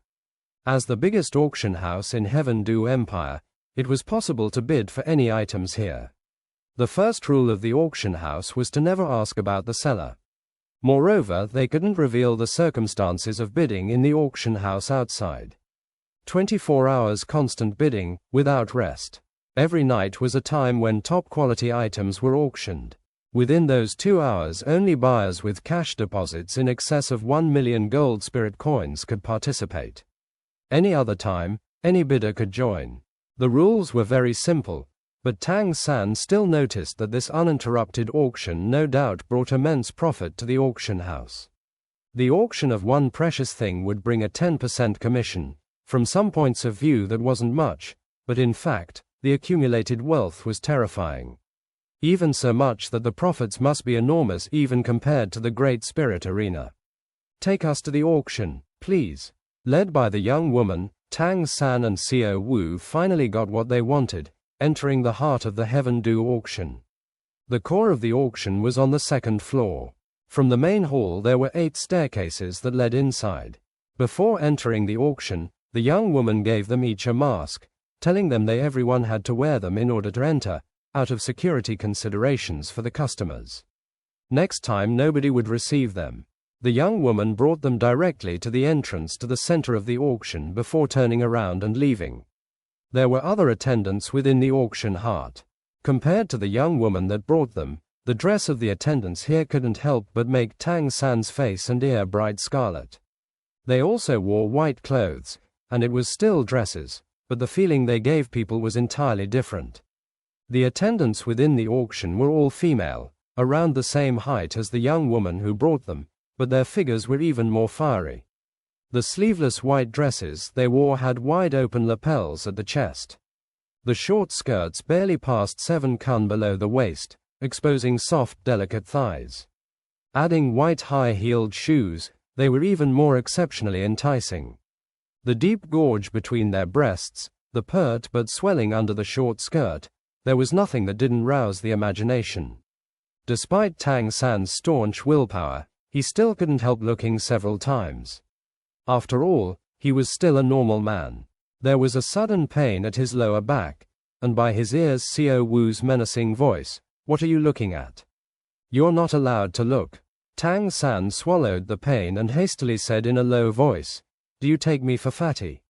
Let's go inside." Xiao Wu used her own, taller compared to Tang San, stature to as much as possible block Tang San's line of sight as that provocatively shaped attendant brought them into the heart of the auction. The heart of the auction gave people a feeling more like a large auditorium, at a size similar to the central main Great Spirit Arena. At the center was a circular platform, surrounded by rings of seats. They were altogether arranged into 5 sections. The 3 rows closest to the platform were red, and moving successively out from there the next were black, purple, yellow and white. Clearly it was set up according to the different levels of the bidders. The receiving young woman had previously told them that the innermost red seats were accessed via a special passage, with special security personnel for protection. That was the area for so-called million-level VIPs. Moreover, one still had to be a person of considerable status to obtain red VIP qualifications. The black seats outside was the common million-level VIP area. Anyone could enter and become a black guest as long as they had money. Further out, purple was the 500,000 purple level guests, yellow was the 100,000 level common guests, and the white area furthest out was also the largest area, where the most common guests like Tang San and Xiao Wu were seated. The attendant brought the pair to the white area, indicating they could freely choose where to sit. Perhaps it was because Tang San and Xiao Wu were too young, or that their guest qualifications were too low, but the attendant wasn't in any way enthusiastic, only very professionally brought him to their seats, even so much that she didn't even have the professional smile of the previous receiving young woman.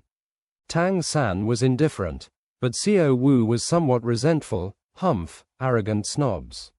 Dressed like that, it's clearly to seduce the wealthy. What did they do to grow that big? While speaking, Xiao Wu looked down at her own budding chest. The attendants here are all like that, it's not directed at you. A gentle voice came from the side. As Tang San and Xiao Wu turned their heads to look, they saw a white-dressed scholarly-looking middle-aged man nodding at them with a smile. Strangely, he didn't wear a mask, and no staff came to ask him about it. Xiao Wu couldn't help asking, "They're all like this?" "Why?" the middle-aged man said with a smile. "The attendants here all belong to the auction house themselves. Even their lives. They were all bought by the auction house as commoner girls, and fostered from childhood. They aren't only the serving staff here, at the same time they're goods for auction. If someone wishes to pay, they can be traded. Then isn't that slavery? But, don't the 2 great empires prohibit slave trading?" Tang San said, somewhat astonished. The middle-aged man smiled calmly, saying, "There are a lot of helpless people in this world.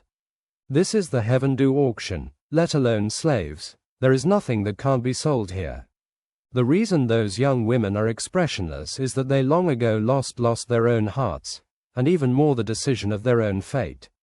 All they can do is obey. Even though they're beautiful, they don't own their own souls. I can only describe them as lamentable." Listening to the middle-aged man speak, the expression on Xiao Wu's face gradually changed. If she loathed those scantily clad beautiful attendants before, then now her heart was brimming with pity. "How much do they cost?" Xiao Wu asked. The middle-aged man seemed to see through her intentions. "You want to buy them and give them freedom?" "That's just another tragedy," Xiao Wu puzzled asked. "Why? Besides serving men, those attendants don't have any survival skills. Even if you bought them, with their looks they would still finally fall into the hands of men.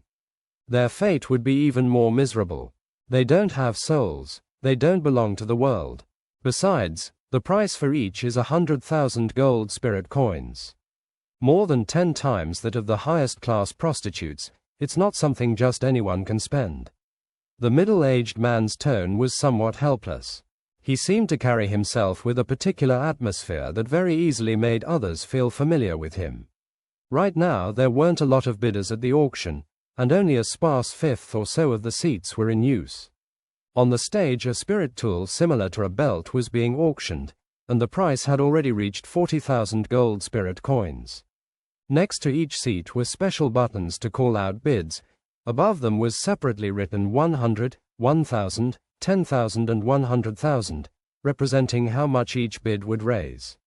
The middle-aged man seemed interested in Tang San and Xiao Wu, and changing the topic asked, "Coming to the auction so young, is there something you want to buy?" Xiao Wu said, "We aren't buying, we're selling." "Eh?" The middle-aged man smiled. "Selling things, huh? I wouldn't have thought that someone as young as you would be selling." Xiao Wu said, "Who said you can't sell if you're young? Maybe, later once we have money we can still buy spirit bones to play with." "Yi," How did you know we're young? Don't tell me you have X-ray vision. Everyone here wore masks, and even though Xiao Wu and Tang San were a bit smaller than adults, it still wasn't by much. The middle-aged man said, "Good, ambitious. It's no wonder youths can possess such strength. Even though you wear masks, the childishness of your bodies and eyes can't conceal your age. Clear-sighted people will naturally notice." Hearing this, Tang San couldn't help trembling inwardly. Could it be this person was capable of seeing his and Xiao Wu's strength? However, why wouldn't he feel any threat from him? By now that spirit tool on the stage was sold for 43,000 gold spirit coins. The auctioneer on the stage touched the amplifier and spoke to the bidders with a smile. "The next auction we will conduct is a rare item.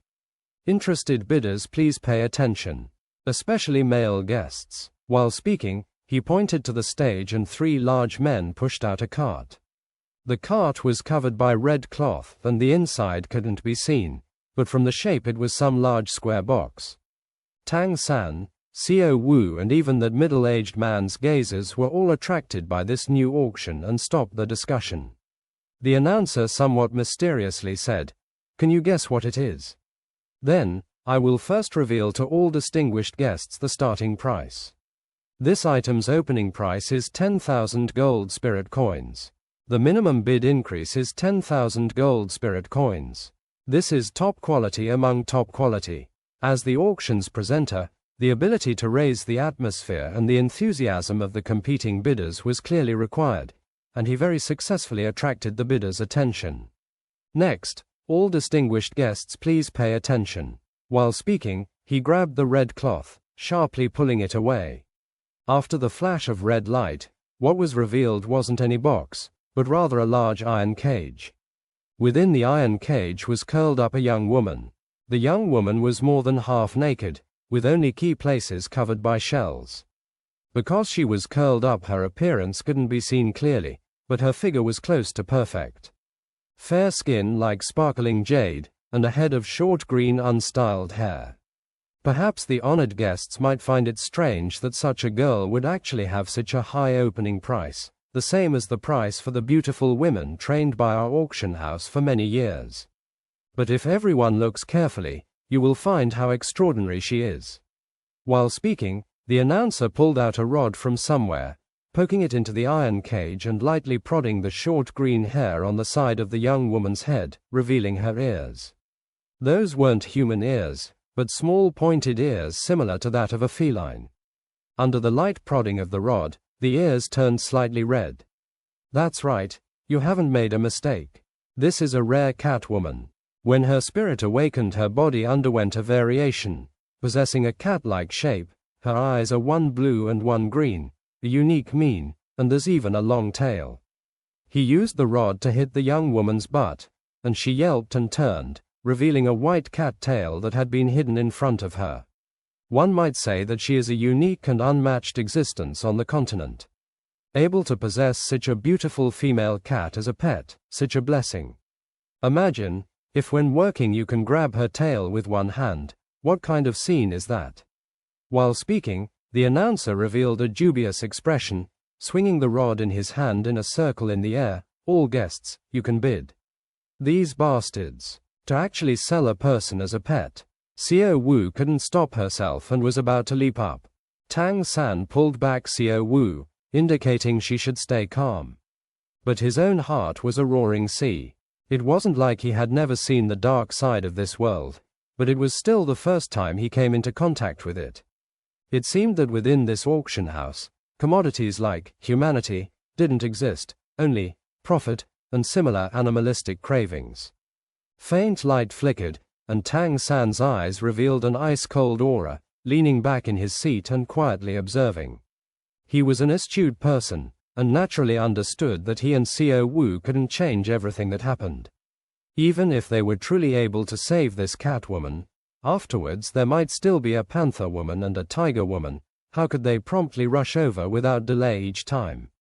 Teacher said that the auction house was a place brimming with opportunity and filth. It seems he really was right. Xiao Wu's hand held on to Tang San's the whole time, without relaxing.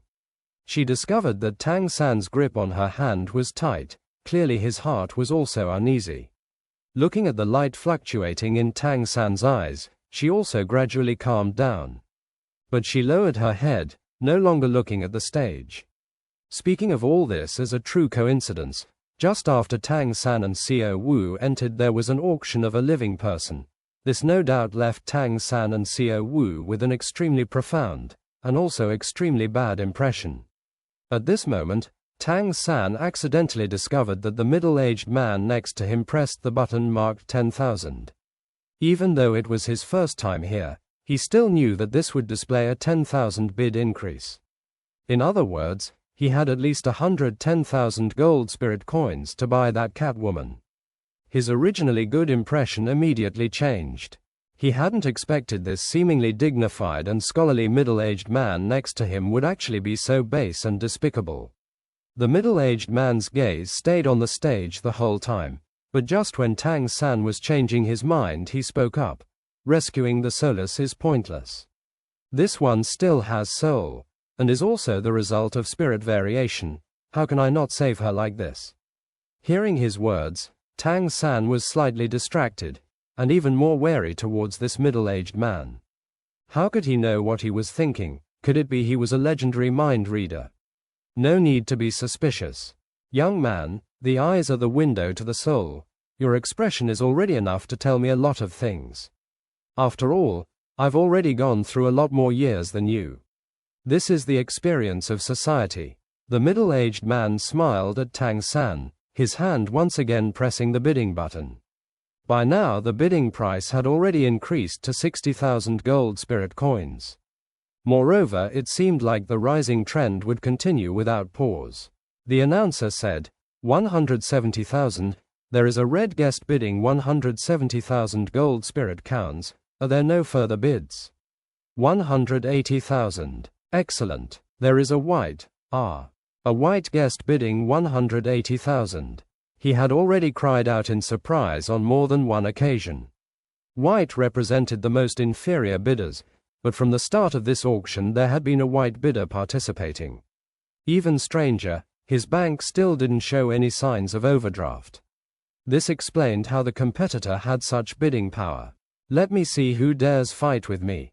An elderly man in the frontmost red area stood up sharply, his eyes sweeping across the white area in the back. Even though he wore a mask, as soon as this man stood up, Tang San immediately recognized him. The middle-aged man had said that a person's eyes were the windows to the soul. Everyone's eyes were different, and the gap between expressions even greater. This red VIP person in front glowering at the back was precisely the Heaven Du Imperial Prince Zhu Xing who had driven him away from Heaven Du Imperial Academy. Against Tang San and Xiao Wu's expectations, the middle-aged man to their side didn't try to hide from the opponent's gaze, but rather stood up, nodding to Prince Zhu Xing with a smile. The number of people looking along with Prince Zhu Xing wasn't small. Seeing the middle-aged man standing up, not only Zhu Xing was stunned, at the same time a cry of alarm rose at his side. Even that announcer on the stage went somewhat rigid. The auction house has the rules of the auction house. Can we continue? The middle-aged man's voice wasn't loud, but mild and refined, but it still clearly reached everyone's ears. Since Tang San sat at his side, he could distinctly feel the spirit fluctuations around him. He didn't know why, but it didn't have a trace of menace, feeling like an extremely gentle spirit power. He had a kind of unusually familiar feeling, as if he had sensed it somewhere before. We can, of course we can. The announcer agreed repeatedly with a toadying face. 180,000 gold spirit coins going twice, 180,000 gold spirit coins going thrice. Sold. This Catwoman belongs to the mysterious guest in the white guest area. After the middle-aged man stood up, nobody placed any more bids, and the auction was concluded smoothly. When the middle-aged man stood up and fearlessly confronted Prince Zhu Xing, Tang San knew he hadn't lied. Otherwise, would he still have needed to stand up and brag about buying back a slave? Even more, for this reason he had offended an imperial prince. This scholarly middle-aged man didn't appear to be any kind of fool, so naturally he wouldn't act foolishly. Since he did this, it proved he certainly had an honest heart. "Uncle, thank you." Xiao Wu was more direct than Tang San, and with a greatly improved mood she immediately blurted out without thinking. The middle-aged man smiled and shook his head, pointing to the stage, indicating they should look. The immense iron cage had been pushed out, and very quickly an elderly man hurriedly ran up, saying something to the announcer, who nodded repeatedly. The middle-aged man smiled calmly, thinking out loud, "These fellows want to fool me with low-price goods again. Every time I come it's the same. Why always this? It's not like I won't pay." Tang San earnestly said, "Perhaps they're afraid you will destroy something good. After you've bid, nobody will dare increase the price. With you here, the good things won't sell for a good price. To the auction house it's naturally a loss." The middle-aged man smiled slightly, comfortably leaning back in his seat. "Then I should also leave. This trip has still been worthwhile. If you're interested, you can come with me to have a look at that Catwoman later." "Good." Xiao Wu agreed without the slightest hesitation. She wasn't as simple as she might seem. She really wanted to see how the middle-aged man would treat that Catgirl, in order to feel relieved. The middle-aged man said, "Then we'll take a look at the last item, and leave directly." How could I let their arrangement go to waste? Very quickly another item was pushed out. This time it was only a small cart, the thing on which also wasn't covered by any red cloth. Seeing this item, Tang San didn't know whether to laugh or cry. Xiao Wu couldn't help saying, "Gee, isn't this our powder shooting shadow?" Sure enough, what was pushed out was precisely the powder shooting shadow Tang San had just had appraised at the lowest starting price level of the auction. Of course, this so-called lowest starting price was already a considerable amount to ordinary people. Powder shooting shadow. Good name. The middle-aged man smiled at Tang San. Tang San thought he saw something in his eyes, but couldn't make it out. On the stage, the announcer made the introductions. The next item up for auction is a weapon the appraisers acclaimed as the most elaborate. Honored guests do not look only at its small size, its power is extremely astonishing. While speaking, the announcer picked up the powder shooting shadow from the tray. Our appraiser also didn't know how this weapon was manufactured. However, once used it can instantly launch 36 steel needles. These steel needles are able to pierce a 1 centimeter thick steel plate within a range of 15 meters, and are moreover dipped in paralyzing poison. When the steel needles are launched, there is also the concealment of a dense mist. It's a rare protective weapon. Altogether it can launch 3 times. If used appropriately in battle, it can very easily steal away the opponent's fighting capability. Yi. The face of the middle-aged man at Tang San's side changed. These fellows really picked something I like. Little friends, does this weapon belong to you? Volume 11. Vigorous God. Chapter 74. Extreme Pure Power Spirit Master. Xiao Wu had already said it, so Tang San naturally wouldn't try to cover up, nodding his head. The middle-aged man thought a while, then immediately pressed a bidding button. What he pressed was the one for 10,000 gold spirit coins. "Uncle, didn't you make a mistake?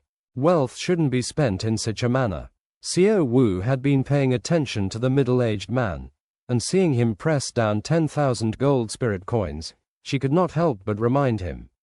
The middle-aged man, smiling slightly, said, "I cannot let you make a loss. After my price increase, I am afraid nobody will come and compete anymore." Sure enough, as the middle-aged man had said, once the host on the stage mentioned a white guest bidding 10,000 gold spirit coins, nobody came to compete at all, smoothly sealing the deal. "My 2 young friends, let us leave. I have quite some expectations for today's obtained items." The middle-aged man stood up. Following the passageway he walked out. The host on the stage, seeing him about to leave, clearly relaxed. Tang San's group of 2 followed the middle-aged man together, walking out of the auction center. Once past the door, an attendant immediately approached. Different from the attendants Tang San and Xiao Wu had seen, this attendant's dress sense wasn't revealing. Moreover, the dress was silver in color, and her appearance even more beautiful. Although one couldn't claim her as a stunning beauty, but her standards are relatively not bad. Distinguished guests, please follow me. The silver-dressed lady respectfully bowed towards the middle-aged man before making an inviting hand gesture. The middle-aged man lifted his hand, signaling her to lead the way. Tang San and Xiao Wu followed behind the middle-aged man. Under the guidance of the silver-dressed lady, the three of them walked into a room beside the auction center. The room was spacious, yet the decorations were very elegant. A white, comfortable sofa made of real leather, and 4 types of fruit delicacies placed on top of a round tea table. The silver-dressed lady said, "Will the 3 of you please take a break first? The auction items will be sent over immediately." Xiao Wu unceremoniously jumped towards the side of the sofa, reaching out and grabbing a bunch of fruits, tasting one mouthful. "Very sweet. The taste is not bad." "Gee, do you want to eat?" Tang San smiled slightly and shook his head, in passing removing the mask from his face. Xiao Wu, on seeing Tang San removing his mask, naturally stopped hiding too. Throwing the mask to one side, she ate the fruit earnestly.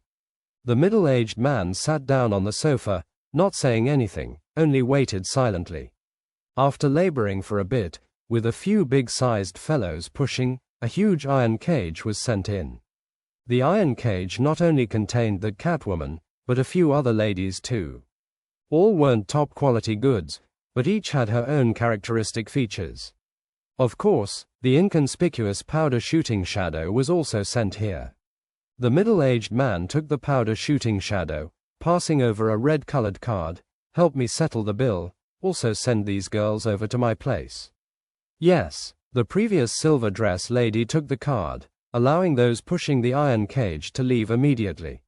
The middle-aged man then turned towards Tang San, smiling slightly, said, "Young friend, since this weapon belongs to you, can you teach me how to use it?" Tang San nodded his head, answered, "Of course I can." Under his simple introduction, the middle-aged man swiftly grasped the method to use it, directly attaching it to the front of his chest. The middle-aged man was seemingly satisfied with the powder shooting shadow, smiling slightly, said, "My 2 young friends, although this may be presumptuous, but I will still want to ask, which clan do you belong to?" "Can you tell me?" Tang San, shaking his head, said, "We do not have a clan. We are only just 2 students." "Students?" The middle-aged man is somewhat taken aback. Generally speaking, students of advanced Spirit Master Academies should graduate after attaining 30 ranks. Only a few academies will slightly extend the rank for graduation. Tang San also directly voiced his inner doubts. "Then how are you able to perceive that our spirit power is not just 30 ranks? Don't tell me this can also be found out from the expression in one's eyes." The middle-aged man smiled slightly, said, "I am also a spirit master. My spirit technique coincidentally has one that is able to perceive Spirit Master's spirit power. Based on your looks, at most not passing 15 or 16 years old, yet already with spirit power of 35 ranks and above, I simply cannot imagine which clan is able to teach such outstanding disciples like you. Speaking of which, you are much stronger than my clan's little she-devil." Tang San revealed a trace of smile on his face. "But we truly do not have a clan. You spending 10,000 gold spirit coins to buy my powder shooting shadow, I cannot let you have a loss. Let me gift you this too." While speaking, Tang San removed the silent sleeve dart on his left wrist and passed it over, furthermore explaining in simple terms the method to use it. His right hand was equipped with the Flying God Claw. Manufacturing it was much more troublesome. Naturally, it couldn't be simply given to others. For relatively ordinary hidden weapons such as the sleeve dart and powder shooting shadow, there was no need for him to stint. After a moment of the middle-aged man fiddling the sleeve dart with a surprised look, he discovered 2 characters at a corner of the sleeve dart, Tang Sect. "Are these 2 weapons are manufactured in a place called Tang Sect? How come I have never heard about this clan before?" Xiao Wu puffed up and smiled, said, "Tang Sect only has one person, my big brother. Of course you have not heard about it." The middle-aged man blanked momentarily, but he recovered immediately. Looking at Tang San, he said, Could it be that these two hidden weapons are made by you? Tang San nodded. The eyes of the middle-aged man revealed some sort of thoughtful light. Young lad, I am not sure, but are you able to mass-produce these items? If possible, I hope to purchase from you directly. Of course, the price will not be as high as today, but it should be able to satisfy you. Tang San said with a little bewilderment. You want to purchase silent sleeve dart and powder shooting shadow in bulk? The middle-aged man nodded. Do you think I am joking? If my two little friends have an interest, I can bring you to my clan to visit. Tang San, shaking his head, said, Thank you for your goodwill, but we have other matters. Let us meet if fate allows. Xiao Wu, let's leave. Xiao Wu blanked momentarily. Her impression of this middle-aged man wasn't too bad, hence not understanding why Tang San hurriedly chose to leave, but she naturally wouldn't doubt Tang San's decision. The middle-aged man didn't hinder them, slightly smiling, said, You are right, we will meet again if fate allows. It has been a pleasure to meet you, Tang San replied while smiling, for us as well. Watching the two of them walk out of the room, the middle-aged man felt the silent sleeve dart on his wrist, saying with some regret, It is a pity the power of these two weapons is a little small. However, the potential of these two children is truly not bad. Silently opening the door, a person came in from outside. Clan leader, we should return. It was an old man, wearing a snow-white robe, with a head of silver hair neatly combed behind his back, with a simple and unadorned appearance. Both eyes were not fully opened but slightly shut. With gestures in between he gave off a type of very special feeling. If the middle-aged man's aura was gentle, then this old man's aura could be described as a sharp edge. A deadly sharp edge. The middle-aged man nodded his head. We should return. Uncle Sword, let's go. Shrek Academy, entrance. Dad, please return. This issue is between us students. You coming here, won't I lose even more face? Tai Long said while tolerating the pain and inhaling. His face had swollen like a pig's head, with evident problems moving his body. Only with another student's support by the arm could he stand steadily. In front of him, a middle-aged man with a body larger than him by one size furiously watched the passing students. This person's appearance and Tai Long's had up to 80% resemblance, only that he looked a bit older. His outer clothing was unable to cover up those swelling muscles, and his face had sturdy look. My ass, my son got beaten up till his joints are all dislocated. If I, your father, were to tolerate it, I wouldn't be worthy of being called Vigorous King Tai Nuo. You little rascal, only know how to disgrace me, can't even win against a 10-something-year-old kid. I came to see who is so formidable to even dare to beat up the son of Tai Nuo. Tai Long currently had a face of helplessness, inwardly regretting returning home to rest. As of now his 4 limbs joints were connected again. In spite of his fearless defense, to be beaten by Tang San into a state of chaos and darkness wasn't something that could be recovered in a short period of time. Dad, your actions are putting me in a difficult position. In the future, how am I supposed to continue cultivation in the academy? Tai Long continued to advise his own father with a bitter smile. Get along my ass. Other people graduated long ago at 30 ranks, yet your broken-down academy still wants to create this God knows what advanced class. So be it, even you got beaten till this state, nobody cared. Wait till I catch that fellow, I will definitely find your academy's teachers and have it out. This, Dad, it was I who had an issue. Nothing to do with Tang San. You still have the face to speak. Picking a fight and getting beaten up like that. You really disgraced me as your father. Some of the students passing by naturally recognized Tai Long, but once seeing Tai Nuo's fiendish expression, nobody dared to move up close, immediately hastening their footsteps when passing by. Tai Long, what are you doing here? Still not giving in? Tang San and Xiao Wu finally returned. Xiao Wu, whom at first sight spotted Tai Long's face that is swollen like a pig's head, couldn't help but say. Tai Long hurriedly faced Tang San and Xiao Wu and repeatedly sent warning glances, signaling them to hurry up and enter.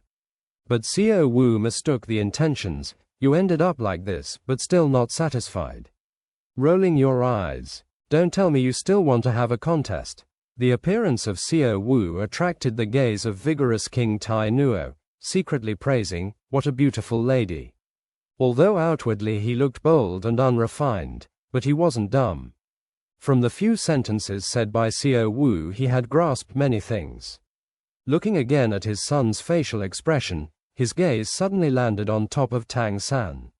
"The two of you, who is Tang San?" Tai Nuo coldly asked. Tang San heard someone calling his name and subconsciously replied, "I am."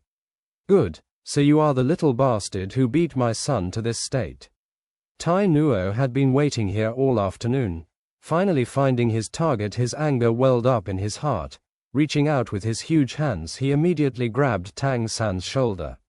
Tang San stepped with ghost shadow perplexing track, sliding 3 chi backwards, dodging Tai Nuo's huge hands. "You are Tai Long's father." Tai Nuo proudly said, "Correct, I am Vigorous King Tai Nuo. You beat my son until this state. Should you not give me an explanation?" Xiao Wu gave Tai Long a glance with some disdain. "Finished beating the young one, the old then appears. If we were to also beat your father up, will your grandfather come out too?" Tai Long momentarily blanked, his eyes suddenly filled with shame. "Xiao Wu, don't misunderstand, my father saw my wounds, that's why. However, if my grandfather really came, that would be troublesome." Tai Nuo sighed, glanced at Xiao Wu. "Little girl, this matter also involves you. If not for you seducing my son, would he get beaten up that miserably?" Certainly a femme fatale, knowing how to seduce men at such a young age. Xiao Wu got taken aback, turning furious. "Gorilla, you said who is seducing men?" Tai Nuo let out a single grunt. "Don't tell me you didn't rile up this little bastard to beat my son. After I have settled this brat I will discipline you. My son has nothing unsatisfactory. This kid is just some other gigolo." While speaking, he reached out to grab Tang San again. With regards to Tai Nuo's attack, Tang San was originally not angry. He could see that Tai Long wasn't lying. His father was evidently not brought by him. However, Tai Nuo's insults to Xiao Wu made Tang San unable to tolerate any longer. To him, Xiao Wu was precisely a forbidden domain. The light within his eyes instantly chilled. This time around he stopped dodging, moving forward, swinging his left hand to grab onto Tai Nuo's wrist, right hand supporting his elbow, using among all joint twisting techniques the most potent muscle twisting bone grinding technique. As Tai Nuo's got his wrists caught by Tang San, he was taken aback, but his reaction couldn't be compared with Tai Long. Not pulling his hands back, letting out a low shout, he swung out clenched fists, the veins in his arms' muscles suddenly rising. Tang San's controlling crane-catching dragon might be exquisite, but at this moment unexpectedly it had no uses as he only felt an enormous force passing from the other party's elbow, instantly shaking off his 2 hands. Legs stepping with ghost shadow perplexing track, he successively retreated several steps before managing to stand firm. What a powerful strength! Tang San's heart awe-inspired, and immediately started concentrating his spirit. "Yi." Tai Nuo was somewhat surprised in regards to him being unable to throw down Tang San. "No wonder you are able to beat up my son, you are certainly adept.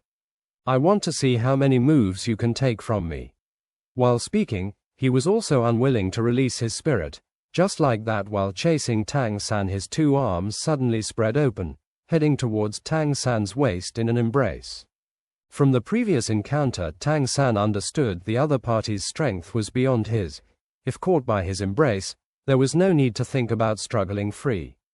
However, Tang San certainly wasn't a power-type spirit master. Naturally he wouldn't clash head-on with the opponent. Changing his pace, his whole body suddenly became illusory. Even though Tai Nuo's speed wasn't considered slow, but with his multiple successive pounces he couldn't even touch Tang San's clothes. "Stinky brat, don't run if you have skill." Tai Nuo furiously eyed Tang San, yet inwardly he was greatly shocked. He had listened to Tai Long say that Tang San was a control-type spirit master, and was fairly strong in his close combat abilities. Through these few probes, although Tang San's strength was greatly below his agility was much higher compared to him who did not use his spirit. Wanting to catch Tang San in this manner wasn't easy.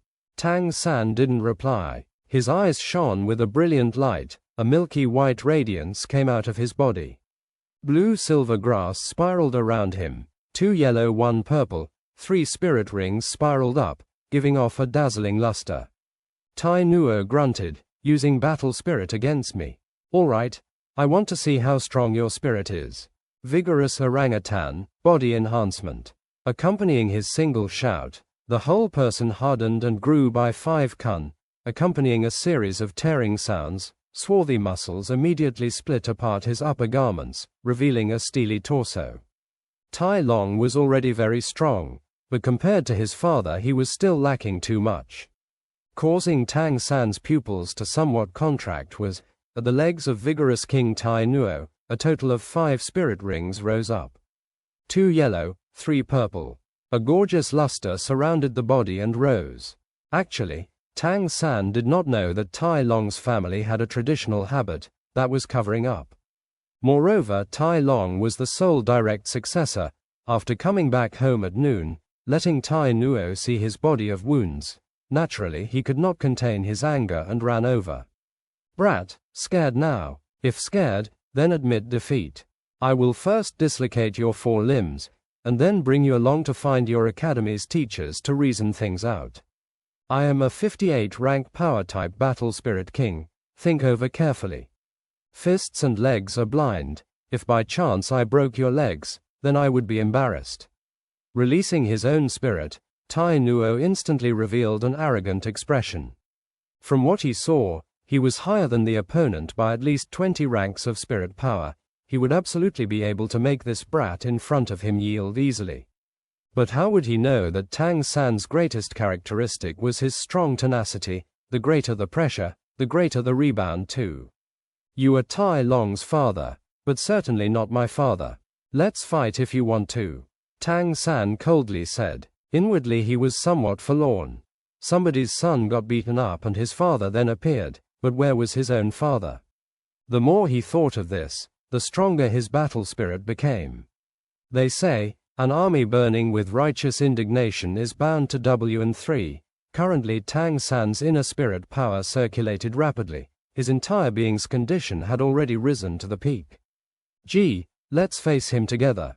Xiao Wu, on seeing that Tai Nuo was actually a spirit king level power, was hurriedly about to release her own spirit. Tang San raised his hand to stop her, saying, No, let me go alone. You don't have to meddle. This is a matter between men. Good. Tai Nuo let out a single praise. You brat may not look robust enough on first sight, but this sentence on the contrary rather suits my taste. Correct. This is a matter between men. Just from this point, I will be more lenient later on. No need to, Tang San said indifferently, his body already moving. He did not advance, but rapidly retreated, the blue-silver grass releasing from his body as if they were countless blue-purple snakes, rushing towards Tai Nuo in a swarm. Tai Nuo let out a laugh, his entire body like a tank, he charged directly in Tang San's direction. Regarding to the approaching twisting blue-silver grass, he ignored it completely. Peng-peng sounds repeatedly rang. As soon as blue-silver grass twisted around Tai Nuo's body, it would immediately be ripped apart by his robust muscles, unexpectedly unable to even delay him. One must know that after Tang San has received man-faced demon spider's spirit ring, his blue-silver grass had already become extremely tough. Also adding in the forging by the ice and fire yin-yang well, it caused his spirit's toughness level to rise up to another level. This is also an important reason why Tang San, when facing Tai Nuo, this spirit king who was an opponent of another level, wasn't afraid. However, Tai Nuo's strength was even more terrifying than he imagined. Blue-silver grass with such toughness was unexpectedly unable to delay him. In just a moment, Tang San had deduced that this 58-rank spirit king, strength-wise unexpectedly he wouldn't lose to vigorous Vajra Bear battle spirit sage Zhao Wuji, who was known for his strength, and Zhao Wuji's spirit power was over 76th rank. In his mind, Grandmaster's imparted knowledge rapidly revolved. Tang San understood that his encounter this time was perhaps a pure power type spirit master. The so-called pure power type refers to all spirit ring abilities adding on to strength only. With great strength, the body was naturally tough. Today, during the fight against Tai Long, Tang San vaguely discovered this problem. Tai Long's body's toughness level was simply not what a 30-plus spirit master should possess. Right now, Tai Nuo gave him a feeling that was far more profound. All these blue-silver grass simply didn't have any effect on him. Tai Nuo's 5 spirit rings moved rhythmically up and down his body, the first 2 spirit rings releasing a yellow radiance alternately. Of these 2 spirit rings that supplemented his spirit skill, one rapidly increased his strength, and one condensed it. Applied alternately, they were able to make his terrifying original strength increase by 50%. Adding his body's 58-ranked spirit power, he was able to completely ignore Tang San's blue-silver grass. Tang San's combat experience was plentiful. Despite facing an opponent whose strength completely overwhelmed his, he didn't have the slightest trace of fluster. Although using his spirit made Tai Nuo's speed increased considerably, but under his spirit power's stimulation, Tang San's speed increased equally too. Tai Nuo wanting to overtake him in a short while would definitely not be easy. Tang San simply withdrew his own blue-silver grass, only relying on Ghost Shadow Perplexing Track to deal with his opponent, not in a hurry to attack. In a 1 versus 1 battle, one first has to understand one's own and the opponent's fortes and shortcomings. Tai Nuo's fortes couldn't be more obvious. That was his terrifying strength and the defensive capability. And what was his own forte? Tang San knew that personally he had many strong points. Mysterious Heaven skills toughness was one among them. Spirit power cultivation that wasn't of this world. Tang San's orthodox first-class mind method Mysterious Heaven skill had a vast advantage in recovering energy. And his unfixed steps compared to his opponent's unceasing power releases clearly saved some strength. If he wanted to prevail over his opponent, first he has to deplete his opponent's spirit power.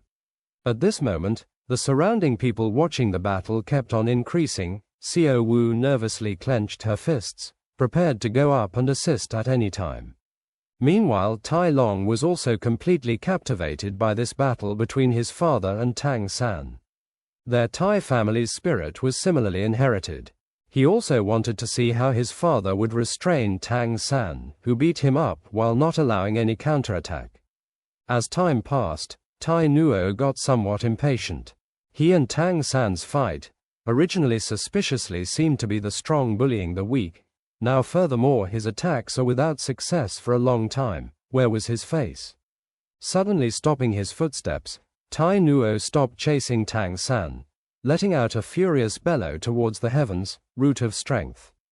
The 3rd spirit ring, also Tai Nuo's first 1000-year spirit ring, suddenly blossomed with a purple light.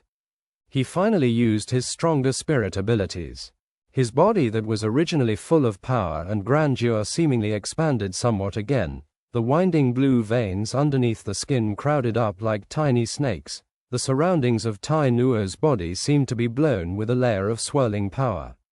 With his body as the center, the surrounding air evidently thickened. Tang San, on seeing Tai Nuo stopping his footsteps, immediately became more cautious, silently watching Tai Nuo, his eyes gradually revealing a golden-purple radiance. Ho! Tai Nuo violently raised his right leg, heavily stomping the surface of the ground. A horrifying scene emerged. The ground suddenly trembled. As if even the entire Heaven Do City trembled, a rift rapidly spread from the ground surface, reaching Tang San's feet in a moment. Besides the rift passing through, gravel under the effect of violent ki currents soared towards the sky, flying tens of meters straight up in the sky. That is to say, within the traveling distance of this straight line, once the fissure had extended to one's feet, then he or she would receive a violent attack. What a strong force, so strength can also be used like this. Tang San thought in his heart. In a flash, his whole body traversed rapidly. He was very clear that the difference between his spirit power and the opponent's was too large. Even with one of 8 extraordinary meridians opened up, he couldn't possibly contend directly with Tai Nuo. What he could do right now was to dodge. Although Tai Nuo's could remotely exert his offensive ability with the current method, this undoubtedly also largely increased his spirit power consumption. Successive roars caused the ground to repeatedly tremble. One fissure line after another rushed wildly towards Tang San. The Tai Nuo's continuous attacks were very fast, but Tang San dodged even faster, his dexterous figure winding around the battlefield like a butterfly. Suddenly advancing and retreating, letting terrifying ki currents flit past his body, yet not taking a hit from start to end. What a slippery brat! Tai Nuo let out a furious curse. As a power-type spirit master, what he hated the most was precisely agility attack system spirit masters. Beings like him loved head-on battles the most. Facing Tang San, obviously his strength is far higher than the opponent's, yet there was somewhat a sense of having power but being unable to exert it, causing him to be exceptionally uncomfortable. Brat, you forced me into this. Watch my 4th spirit technique. Force Quake. The 4th spirit ring on Tai Nuo's body suddenly lit up. Seeing Tai Nuo's suddenly stretching body, Tai Long's face became pale, hurriedly bellowed, "Everyone back off, hurry." Tai Nuo's body pulled backwards like a huge bow. Immediately, using his back power to bring up both arms, under the brilliance released by that flaring 4th spirit ring, both arms heavily smashed the ground surface. Under a loud explosion, a circle of violent shockwaves suddenly released with his body as its center, enveloping the enormous area around his body. The ground surface here, which his leg previously stomped on, was originally already severely damaged. At this moment this colossal strength shook it again. The entire ground surface suddenly caved in, dirt, sand and stones soared towards the sky. Within 30 meters in diameter, sand and stones flew all over the sky. Terrifyingly powerful energy currents rushed towards the heavens. It could be considered that Tai Nuo remained clear-headed. He had transmitted his entire strength towards the ground, furthermore restricting his power explosions area. Otherwise, with many students currently watching the battle, in the situation where one's self-defense ability was insufficient, injuries would be unavoidable.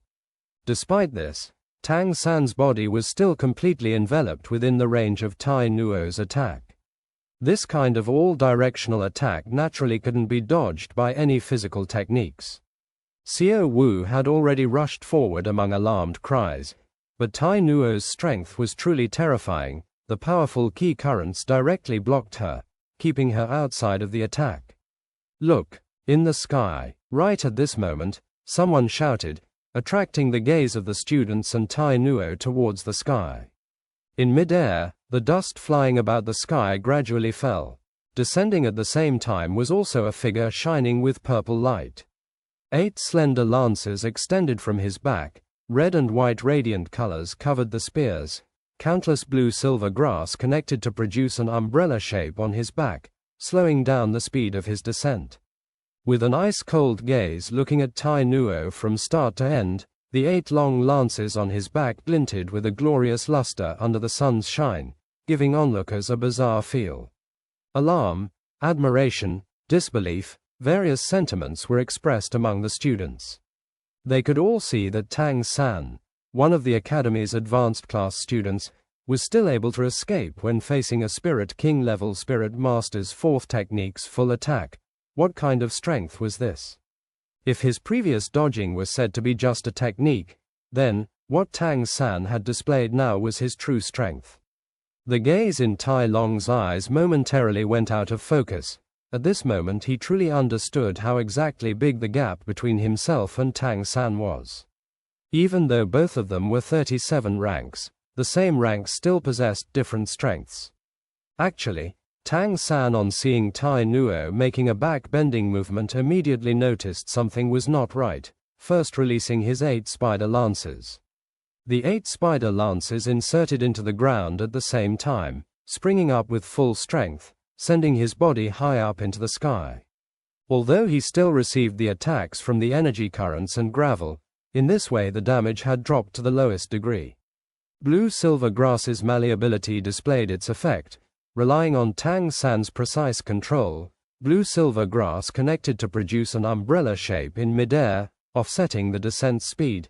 This allowed him to be able to escape from the majority of Tai Nuo's attack power. The current Tai Nuo stood in the center of a huge pit that was 30 meters in diameter. This huge pit's depth was as much as 5 meters. The destruction caused by him is sufficient to cause anyone to be fearful. If this was on the battlefield, unless the opponent's strength was even greater than him, there would be no survivors within this area. Watching the slowly descending Tang San, Tai Nuo couldn't help but be in low spirits. After consecutively using the third and fourth spirit abilities, the consumption on his own spirit power wasn't small. At this moment he couldn't help but suspend his attacks, gazing at Tang San's descending body. Tang San, on seeing this, leisurely raised his hand and swiped across his waist, a black case that was about 1 qi long appearing in his grasp. Power-type spirit masters were undoubtedly unable to fly. Previously Tang San had leapt up a full 30 meters or so into the sky. Currently to him, Tai Nuo was exactly the best target. Relying on his spirit power, he obviously wouldn't break down the opponent's defense. However, don't forget that he originally came from Tang Sect. Be careful. In midair, Tang San nevertheless warned Tai Nuo. After all, he didn't have any deep hatred towards Tai Nuo and his son. Tai Long is moreover his classmate. If not for Tai Nuo's abnormal defense, he still wouldn't take out that tyrannical Godly Zhuge crossbow. Godly Zhuge crossbow was certainly unable to be prepared beforehand. This was because when the device was tightened for too long it would be damaged. But Tang San, using the blue-silver grass to produce an umbrella shape, caused his descending speed to slow down as much as possible, allowing him to arm the device. Moreover, the ground surface also caved in by 5 meters. This gave Tang San even more time. Tai Nuo watched Tang San, who was about to land. This time around he was coming down from the sky, which obviously meant that he had nowhere to escape, and he immediately finished preparations. But the Godly Zhuge crossbow in Tang San's hands was already aimed at him. Be careful. Why do I have to be careful?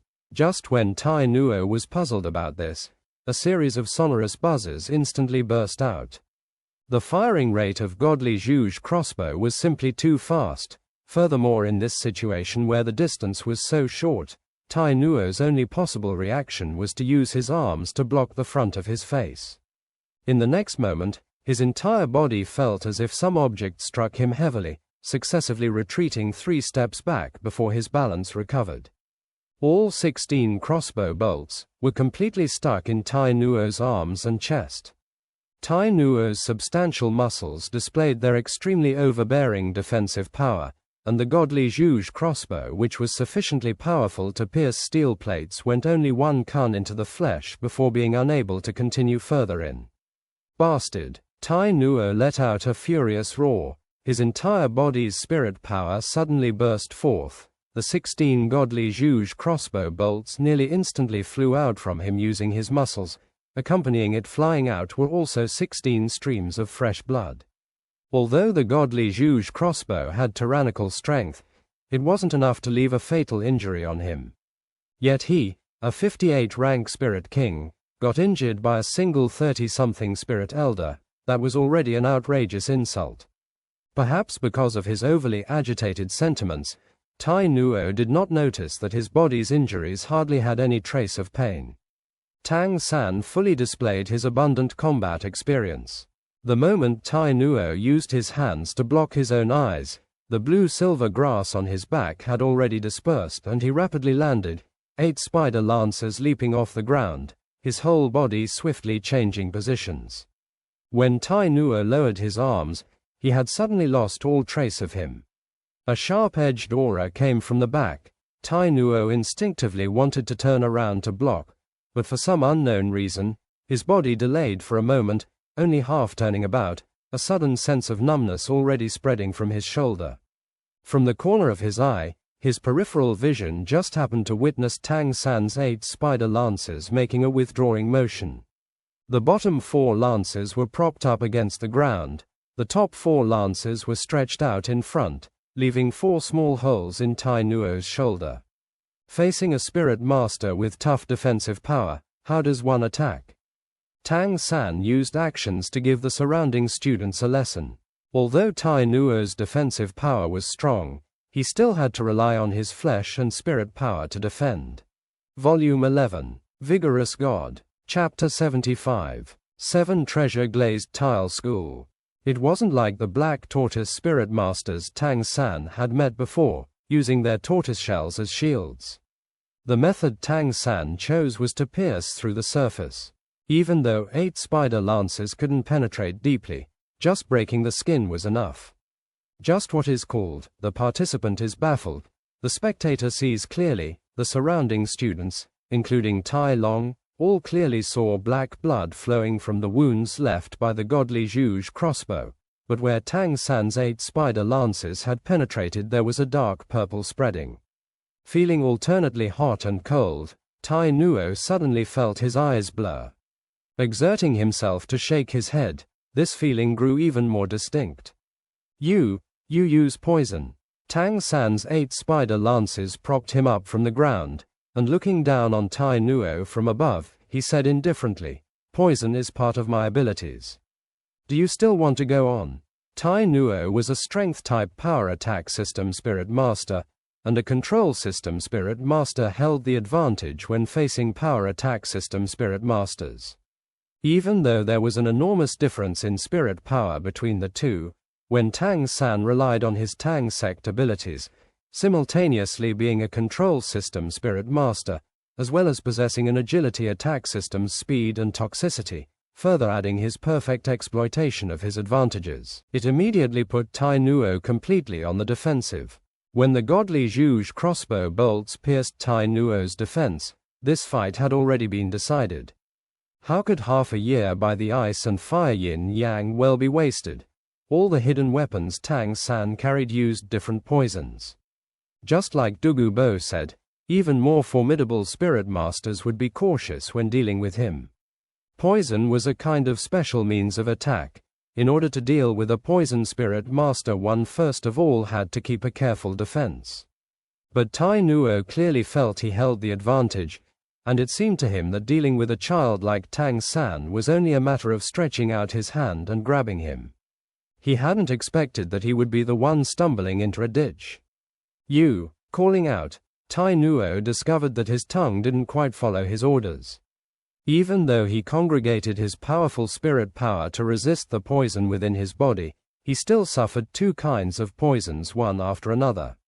Previously he had spent his spirit power in anger, and further quickened the flow of blood within his veins. How could he resist now? The 8 spider lances poison was supplemented with the properties of the octagonal mysterious ice grass and infernal precious apricot. Even though the 2 immortal treasure herbs hadn't increased Tang San's spirit power, their hot and cold poisons had completely fused together with Tang San, adding to the man-faced demon spider's poison. One might say that right now even Douluo Dalu could only use his own poison resistance to subdue Tang San's 8 spider lances poison within his own body, but would be unable to treat someone else. When this kind of poison entered the body, even if Tai Nuo had 58th ranked strength, there could only be one conclusion. 3, 2, 1, fall. Tang San spoke 4 words without hurry, and Tai Nuo's massive body collapsed on the ground, his wounds overflowing with tainted blood. Tang San, I'll face you. A massive shadow fell from the air, precisely Tai Long. Even though it was still difficult for Tai Long to move right now, his 2 eyes were both blood red. Just what is called, cannot live under the same sky as one's father's killer. Watching his father's miserable state, he completely forgot about the gap between him and Tang San. With the 8 spider lances, Tang San's nimbleness could even compare to the agility attack system Zhu Zhuqing. How would he get caught by Tai Long's pounce? In a deep voice he called, Tai Long, if you don't want your father to die, stop attacking immediately. Otherwise I won't be able to save him. Even if Tai Long was a bit impulsive, he still wasn't an idiot. Hearing his father could still be saved, he immediately sobered and stopped chasing Tang San. 8 spider lances poking the ground, Tang San reached Tai Nuo's side, raising an 8 spider lance and piercing into Tai Nuo's back. Circulating his spirit power, the black energy in Vigorous King Tai Nuo's body could clearly be seen extending to the 8 spider lances. Right now, the expressions of the students standing around the great hole and watching Tang San were all brimming with reverence. If they hadn't seen it with their own eyes, who could believe that a 30-something ranked spirit elder could be capable of defeating a close to 60th ranked spirit king? It seemed to them that this was a complete victory.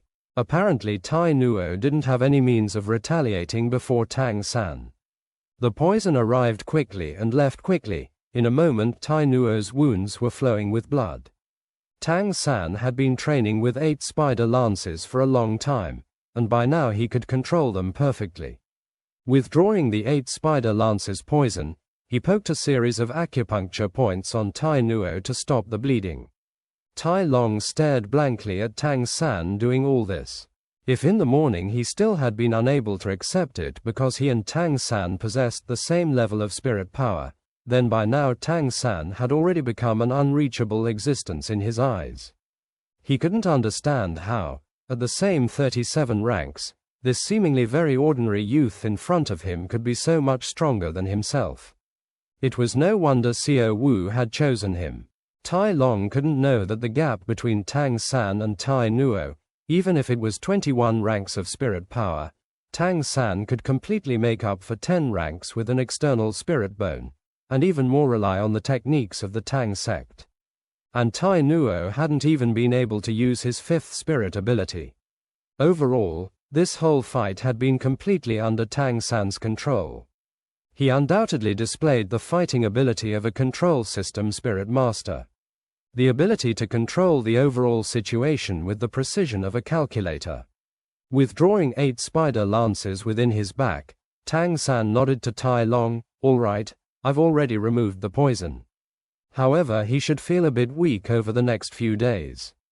Have him rest for 3 days after returning. He mustn't get angry, mustn't use spirit power, and he'll naturally recover. Your father caused this hole, you settle it." Tai Long looked at Tang San with a complicated expression. He should thank Tang San for saving his father, but his father's injuries had also been caused by this fellow. Tang San didn't care about Tai Long's reaction. Exerting himself against the wall of the pit, in 2 leaps he crawled up to the surface. With such a great alarm at the academy gate, how could it not alert the teachers? But by the time they arrived the fight was already at its end, and they only saw Tang San fire the godly Zhuge crossbow, and subdue the enemy with 8 spider lances. They even forgot to stop the fight. As Tang San came out of the big hole, he was immediately surrounded by several teachers wanting to talk to him. Tang San directly used Ghost Shadow Perplexing Track to pass through the crowd, and in a few flickers he had already disappeared. "Gee, wait for me." Xiao Wu's face was somewhat unsightly as she swiftly chased after Tang San. But the teachers naturally couldn't leave like that. Whether it was this giant hole they didn't know whether to laugh or cry about, or the numerous students gathered, everything had to be handled by them. Tang San went straight back to his dorm. Just like at Shrek Academy, he was still sharing a room with Oscar here. Right now Oscar wasn't here, up to something unknown. As Tang San entered the room, even before he had stopped walking, he coughed up a mouthful of blood with a belching sound. His originally serene expression had already become pale. Indeed, Tang San had prevailed over Tai Nuo, but the victory was very dangerous. That was after all an opponent with 20 ranks of strength more than him. Moreover, Tai Nuo's strength was really a bit excessive. Most crucially, Tang San didn't know the opponent's spirit abilities. When Tai Nuo used his 4th spirit ability, Power Quake, even though Tang San reacted extremely quickly, in the end he couldn't completely avoid it. The surging energy currents and the sand and stones splashing from the ground both caused him considerable harm. However, he forced down the reaction, without showing the condition of his injury on the scene. Tang San knew that if it wasn't for his body being forged at the ice and fire yin-yang well for half a year, Adding the transformation from the octagonal mysterious icegrass and infernal precious apricot, he would have been unable to endure even a single attack, and been struck down immediately. Even relying on his endurance had barely been enough to withstand the opponent's attack. Tang San was far from well, the energy channels within his body as if burning. Despite the support of his spirit power and 8 spider lances, after attacking Tai Nuo, he had already been an arrow at the end of its flight. After barely managing to absorb the poison within Vigorous kind Tai Nuo's body, how could he still stay at the scene? He couldn't manage to explain to the teachers, and returned here directly. Until now, just as he relaxed, standing there and gasping for breath, Tang San couldn't hold back a sigh. Despite taking the immortal treasure herbs, as well as with the support of 8 spider lances and the Tang Sect techniques, the spirit power gap still wasn't so easily overcome. If in case he encountered an opponent with a spirit that just countered his own, he wouldn't be able to obtain victory like today. However, the fight today had let Tang San ascertain one thing: the other ability of 8 spider lances, drain. As early as the first time Tang San experimented with 8 spider lances, he could somewhat sense that 8 spider lances seemed to absorb some energy from that big tree. And as he used it a few times later, Tang San discovered that once 8 spider lances had pierced into the opponent, it would absorb and give him a certain energy, even though this wasn't too clear, and moreover this energy would disappear after a time. It was still there. Like just now, whether it was when Tang San pierced Tai Nuo or removed the toxin, Tang San had this kind of feeling. The absorption of 8 spider lances apparently absorbed the opponent's energy, and after absorbing it could last for about an hour or so. He had never drained deliberately. This was just something the 8 spider lances provided him. Tang San really wanted to try it, the effect if he completely drained an opponent with his 8 spider lances. But it was after all very rare to meet opponents he had to kill, and just in case the 8 spider lances drain ruined the opponent, it would be a grave disaster to his inner qualities. Today's conflict with the Tai family father and son, it was nothing more than a common conflict. "Gee, are you all right?" Xiao Wu forced her way through the door, and with one look at Tang San coughing up blood, she hurriedly supported his arm. Tang San shook his head with a smile. "It's nothing, I just suffered a bit of shock." Tai Long's father's strength was one of the most powerful I've encountered among spirit masters. Such a complete strength spirit master would have an extreme cultivation method. Otherwise, if he was a bit faster, I might have lost. Xiao Wu led Tang San to sit on the bed. "Gee, you actually prevailed over a spirit king. It's already caused a sensation in the academy. If you hadn't run away quickly, by now you might be surrounded by a herd of students and teachers. When I chased after you, I already saw several teachers negotiating with Tai Nuo. I fought a lot of people before at Nuoding Academy, but I still never saw someone's family come out. Gee, this time you beat Tai Long's father, won't his grandfather really come out?" After speaking the last line, Xiao Wu couldn't help first smiling. Tang San also smiled. His impression of Tai Long's father wasn't bad, and if Tai Nuo hadn't insulted Xiao Wu, he wouldn't have launched such a powerful poison attack. Even Tang San himself didn't quite dare believe he could defeat a spirit king. Xiao Wu looked at Tang San sitting opposite her on the bed, and unhappily said, "I don't know where that big sausage uncle has run off to. He's gone just when he's needed." Tang San drew in a sharp breath, his internal organs cramping. He knew the injuries he had sustained weren't light. "Xiao Wu, you go back to rest first. I want to cultivate a bit to alleviate the injuries to my energy channels." "No, I'm not leaving. I'm staying here to watch you. Otherwise, what if someone comes looking for trouble?" "Gee, you cultivate, I'll keep watch over you." Tang San nodded, sitting cross-legged on the bed, congregating the mysterious heaven skill within his body and slowly circulating it. Tai Nuo finally departed Shrek Academy leaning on Tai Long's arm. He didn't know how long it had been since he last felt this weak. Even though the poison was gone, it still seemed to have exhausted him to the point where even walking was an issue. Humiliation, disgrace, Pain, unwillingness, all kinds of emotions filled his chest. How could he have expected to actually stumble into a ditch, losing to a still not even 40th rank youth? That kind of feeling was even more difficult to endure than the physical pain. Tai Long supported his father's arm, not daring to speak a single word. Once Tai Nuo had handed over the money for restoring the ground in front of the academy gate, those teachers had let them leave. They had even given him a preferential price for being an academy student. Fortunately, Shrek Academy wasn't near the city center, so even though they had caused a lot of noise, they still hadn't drawn the attention of the city guard. Tai Long understood Tai Nuo's current mood from experience. He had felt much the same when he was beaten by Tang San. But his father was both stronger and older than him, and naturally his pain would be even deeper. "Da, are you all right?" While stepping far away, Tai Long cautiously asked. He was very familiar with his father's tempestuous temper, but Tai Long was surprised to find that Tai Nuo didn't vent his anger on him and had a very serene expression. "Son, your loss wasn't any injustice, even your father couldn't succeed. It's no wonder you couldn't beat him. Do you know that kid's background?" Tai Long shook his head blankly. He came to class for the first time today. I saw him sitting next to Xiao Wu, that's why I wanted to pick a fight with him. You also know I like Xiao Wu.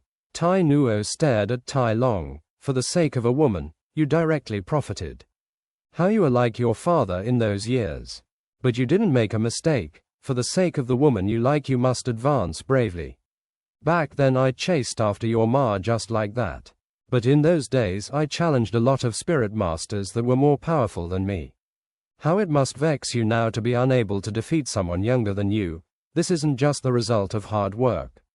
Tai Long carefully disputed it. But, father, I seem to be cultivating the fastest in the history of our clan. Even when you were my age you weren't as strong as me. Scoundrel, what are you trying to say? Tai Nuo glowered. Tai Long helplessly said, my meaning is that it isn't your son not living up to expectations, but rather that the opponent is too strong. I really don't know how that kid has cultivated. It seems he's no more than 15 or 16. How could he possess such formidable spirit power? Don't tell me he's a person from the 7 great schools. Hearing his son's words, Tai Nuo couldn't help shiver in his heart, lowering his voice to say, let's go back first. To my knowledge there isn't any formidable school with a blue-silver grass spirit. I really wouldn't have expected blue-silver grass to be able to become this formidable. Especially those last several strands he used. Even my defense couldn't completely block them, otherwise I wouldn't have been poisoned.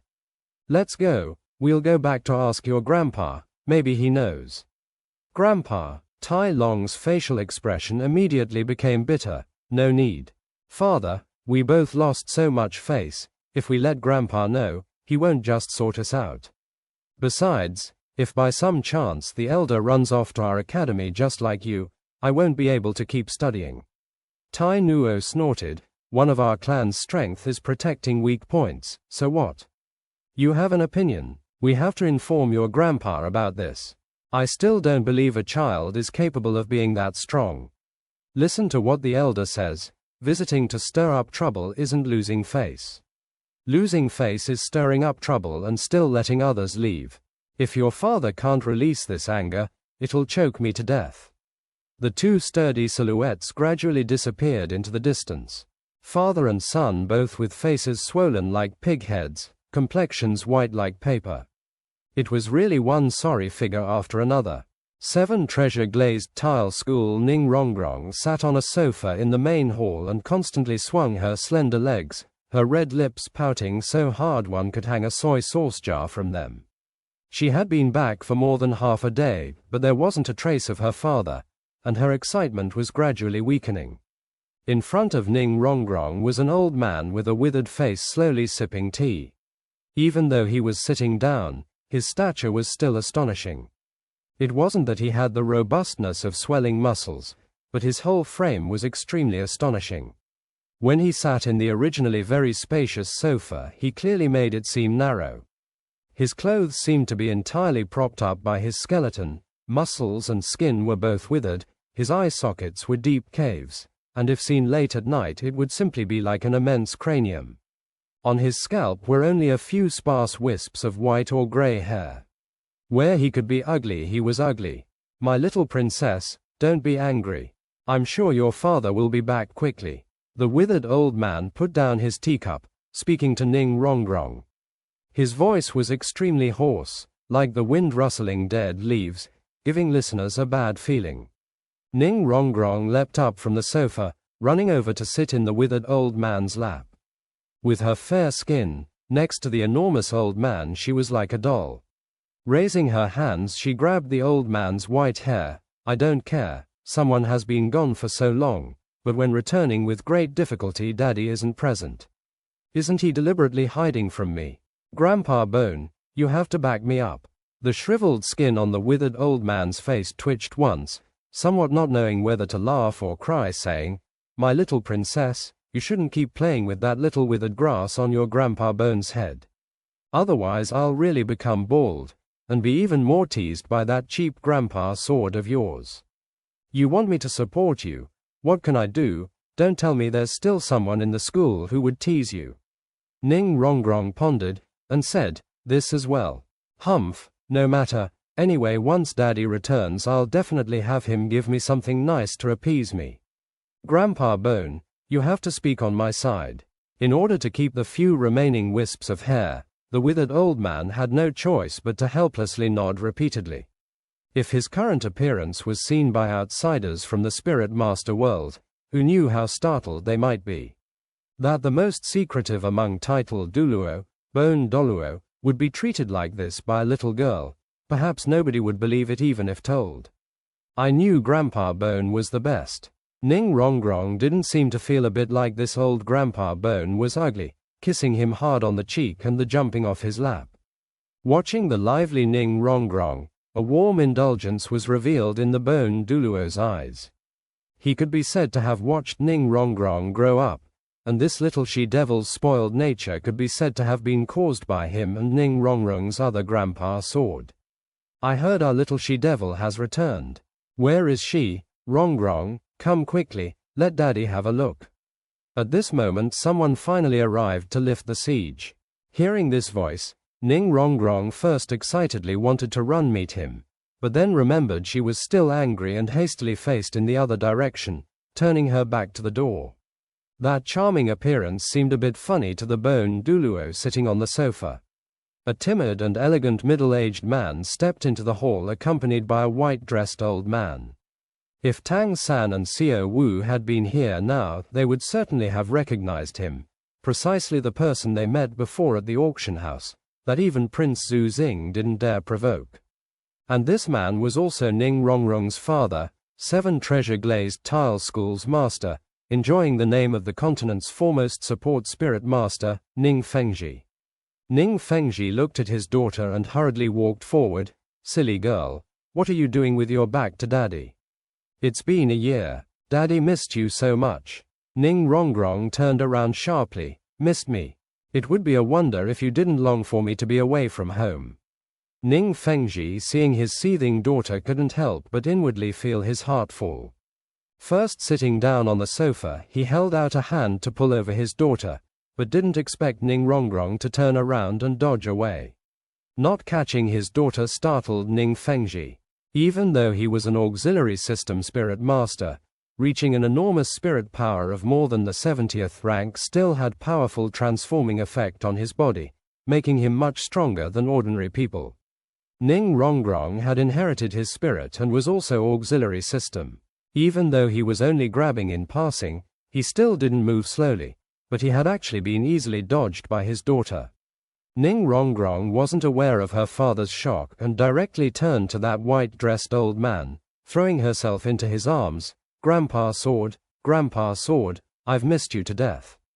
Woo, meeting her family again after a long time, Ning Rongrong was after all a young girl. Moved, she immediately started to cry. The white-dressed old man hastily drew her into a tight embrace. Good girl, my little darling, you've come back. Grandpa Sword also missed you.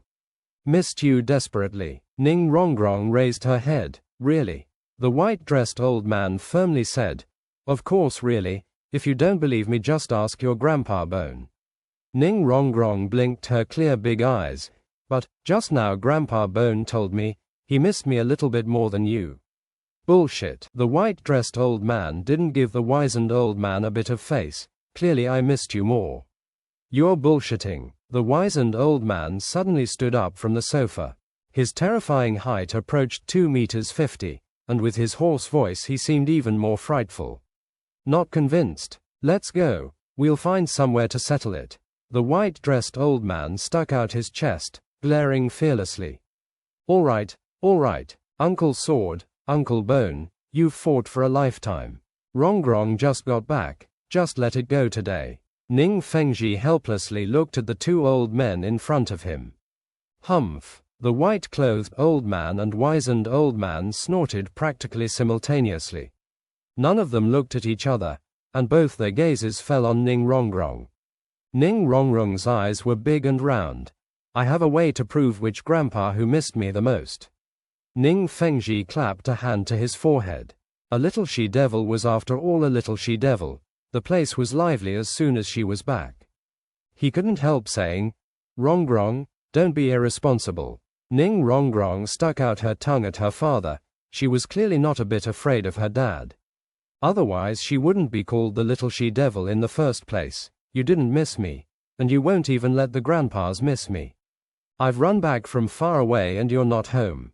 Grandpas, like this, both of you give Rongrong a present, and the one whose gift Rongrong likes the most, is the one who missed Rongrong the most. The 2 old men looked face to face, inwardly simultaneously recalling how they'd been maneuvered. Ning Fengji restrained a smile and said, All right Rongrong, come here quickly. Let Daddy have a look at you. Who said Daddy didn't miss you? Daddy's prepared a present for you, but if you're not a good girl you can't have it. A present? What is it? Hearing the word, present, Ning Rongrong was clearly interested at once, and ran over in front of her father. Ning Fengji calmly raised his hand to pull in his daughter, but who could have expected that Ning Rongrong would turn around again, still dodging his hand. Pouting she said, The present first, otherwise no hug.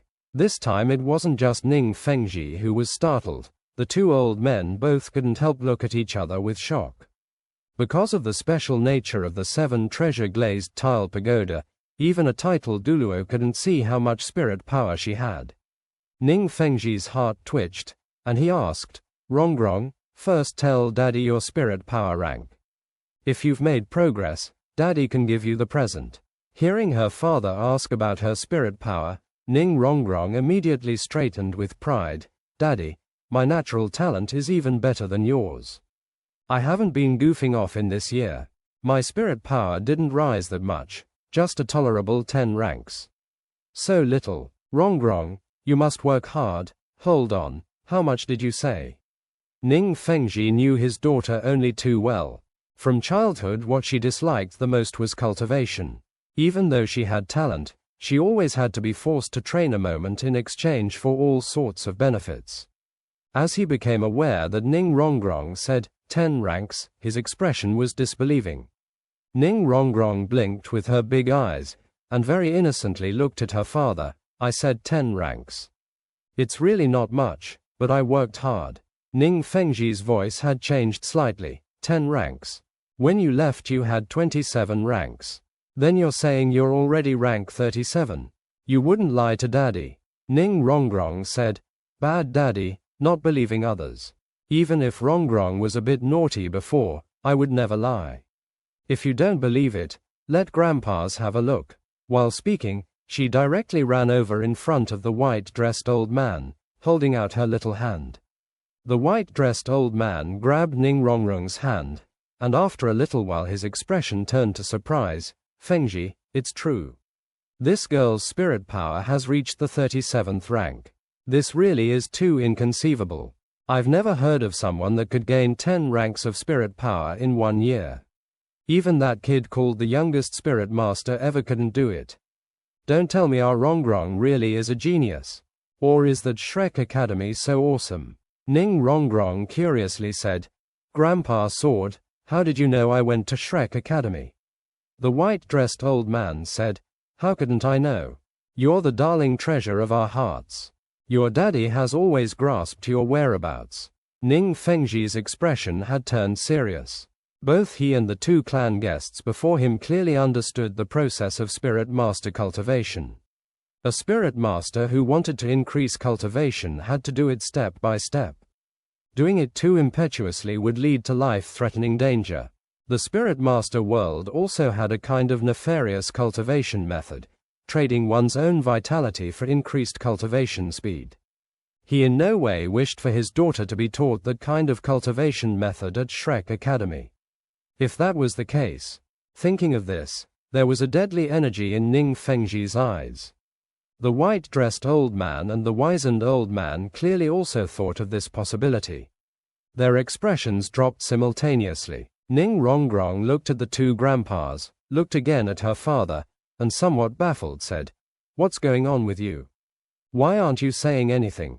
Ning Fengji stood up, walking over to his daughter. "Rongrong, immediately tell us everything about cultivating at Shrek Academy over this past year. You can't omit anything. I want to know how you could improve this quickly." If his daughter had truly cultivated with that nefarious method, it was after all only for 1 year. As the leading scholar of auxiliary system spirit masters, there might still be a way to revert it. Ning Rongrong baffled looked at her father. "Daddy, is something wrong? I've cultivated properly. You call me lazy, but I've gained this much spirit power now, so why are you so nervous?" Ning Fengji grimly said, "I'm afraid you might have taken a wrong step. Daddy isn't joking with you. Quickly tell me your entire cultivation process." Even though Ning Rongrong ordinarily didn't fear her father, when Ning Fengji was truly serious she was still scared. "Originally I secretly ran away to Shrek Academy. After enrolling I discovered I was actually the weakest one." Ning Rongrong immediately began to talk about everything that happened since entering Shrek Academy, giving an account of her cultivation process at Shrek Academy. Regarding the Shrek 7 devils, she simply described them in a few sentences. When Ning Rongrong talked about how the other Shrek 7 devils excluded her at first, the wizened old man to the side couldn't help saying, "Rongrong, are you sure you didn't make a mistake? With those children with you they're all stronger than you." Ning Rongrong giggled, saying, "I knew you wouldn't believe me. Our Dean Flender has a saying, Shrek Academy only accepts monsters, not ordinary people. He calls us little monsters." The white-dressed old man said, "If it's really like you say, then those little monsters of yours really are little monsters. Shrek Academy indeed deserves its reputation. But even like this I can't believe he could teach you to cultivate 10 ranks of spirit power in 1 year." Ning Rongrong said, "Just listen." She talked about Grandmaster coming to Shrek Academy and starting to advance their training. Listening to her description, Ning Fengji and the two old men gradually displayed expressions of sudden understanding. At the same time they couldn't help feeling inwardly admiring. Ning Rongrong spoke up to entering the new Shrek Academy to cultivate 2 months ago. "After I reached the 30th rank, with the teacher's help I obtained my 3rd spirit ring." Volume 11. Vigorous God. Chapter 76. 7 Treasure Glazed Tile School's Astonishment. "Hold on." Ning Fengji interrupted Ning Rongrong. "That Grandmaster really is a character. Your spirit power grew by 3 or 4 ranks in 1 year under his instruction. That's still very ordinary. I greatly admire his education of you. But according to what you said, 2 months ago you were still at the 31st rank. But 2 months later you've already reached the 37th rank. How did this come about?" Ning Rongrong smiled mysteriously. "Actually, half a month ago I was still at the 31st rank. These last 6 ranks were practically done in a day." "Rongrong, you mustn't frighten Grandpa." The wizened old man couldn't help opening his eyes wide. He knew that the more that nefarious cultivation method increased cultivation speed, the more vitality it consumed. Gaining 6 ranks in 1 day, that might expend decades' life. A giggle escaped from Ning Rongrong. "What are you up to? I still thought to give you a nice surprise, but how did it turn into alarm?" "It's actually nothing. I just ate a kind of herb and gained this much strength." "Herb?" Ning Fengji nervously questioned in detail. What herb? Ning Rongrong said.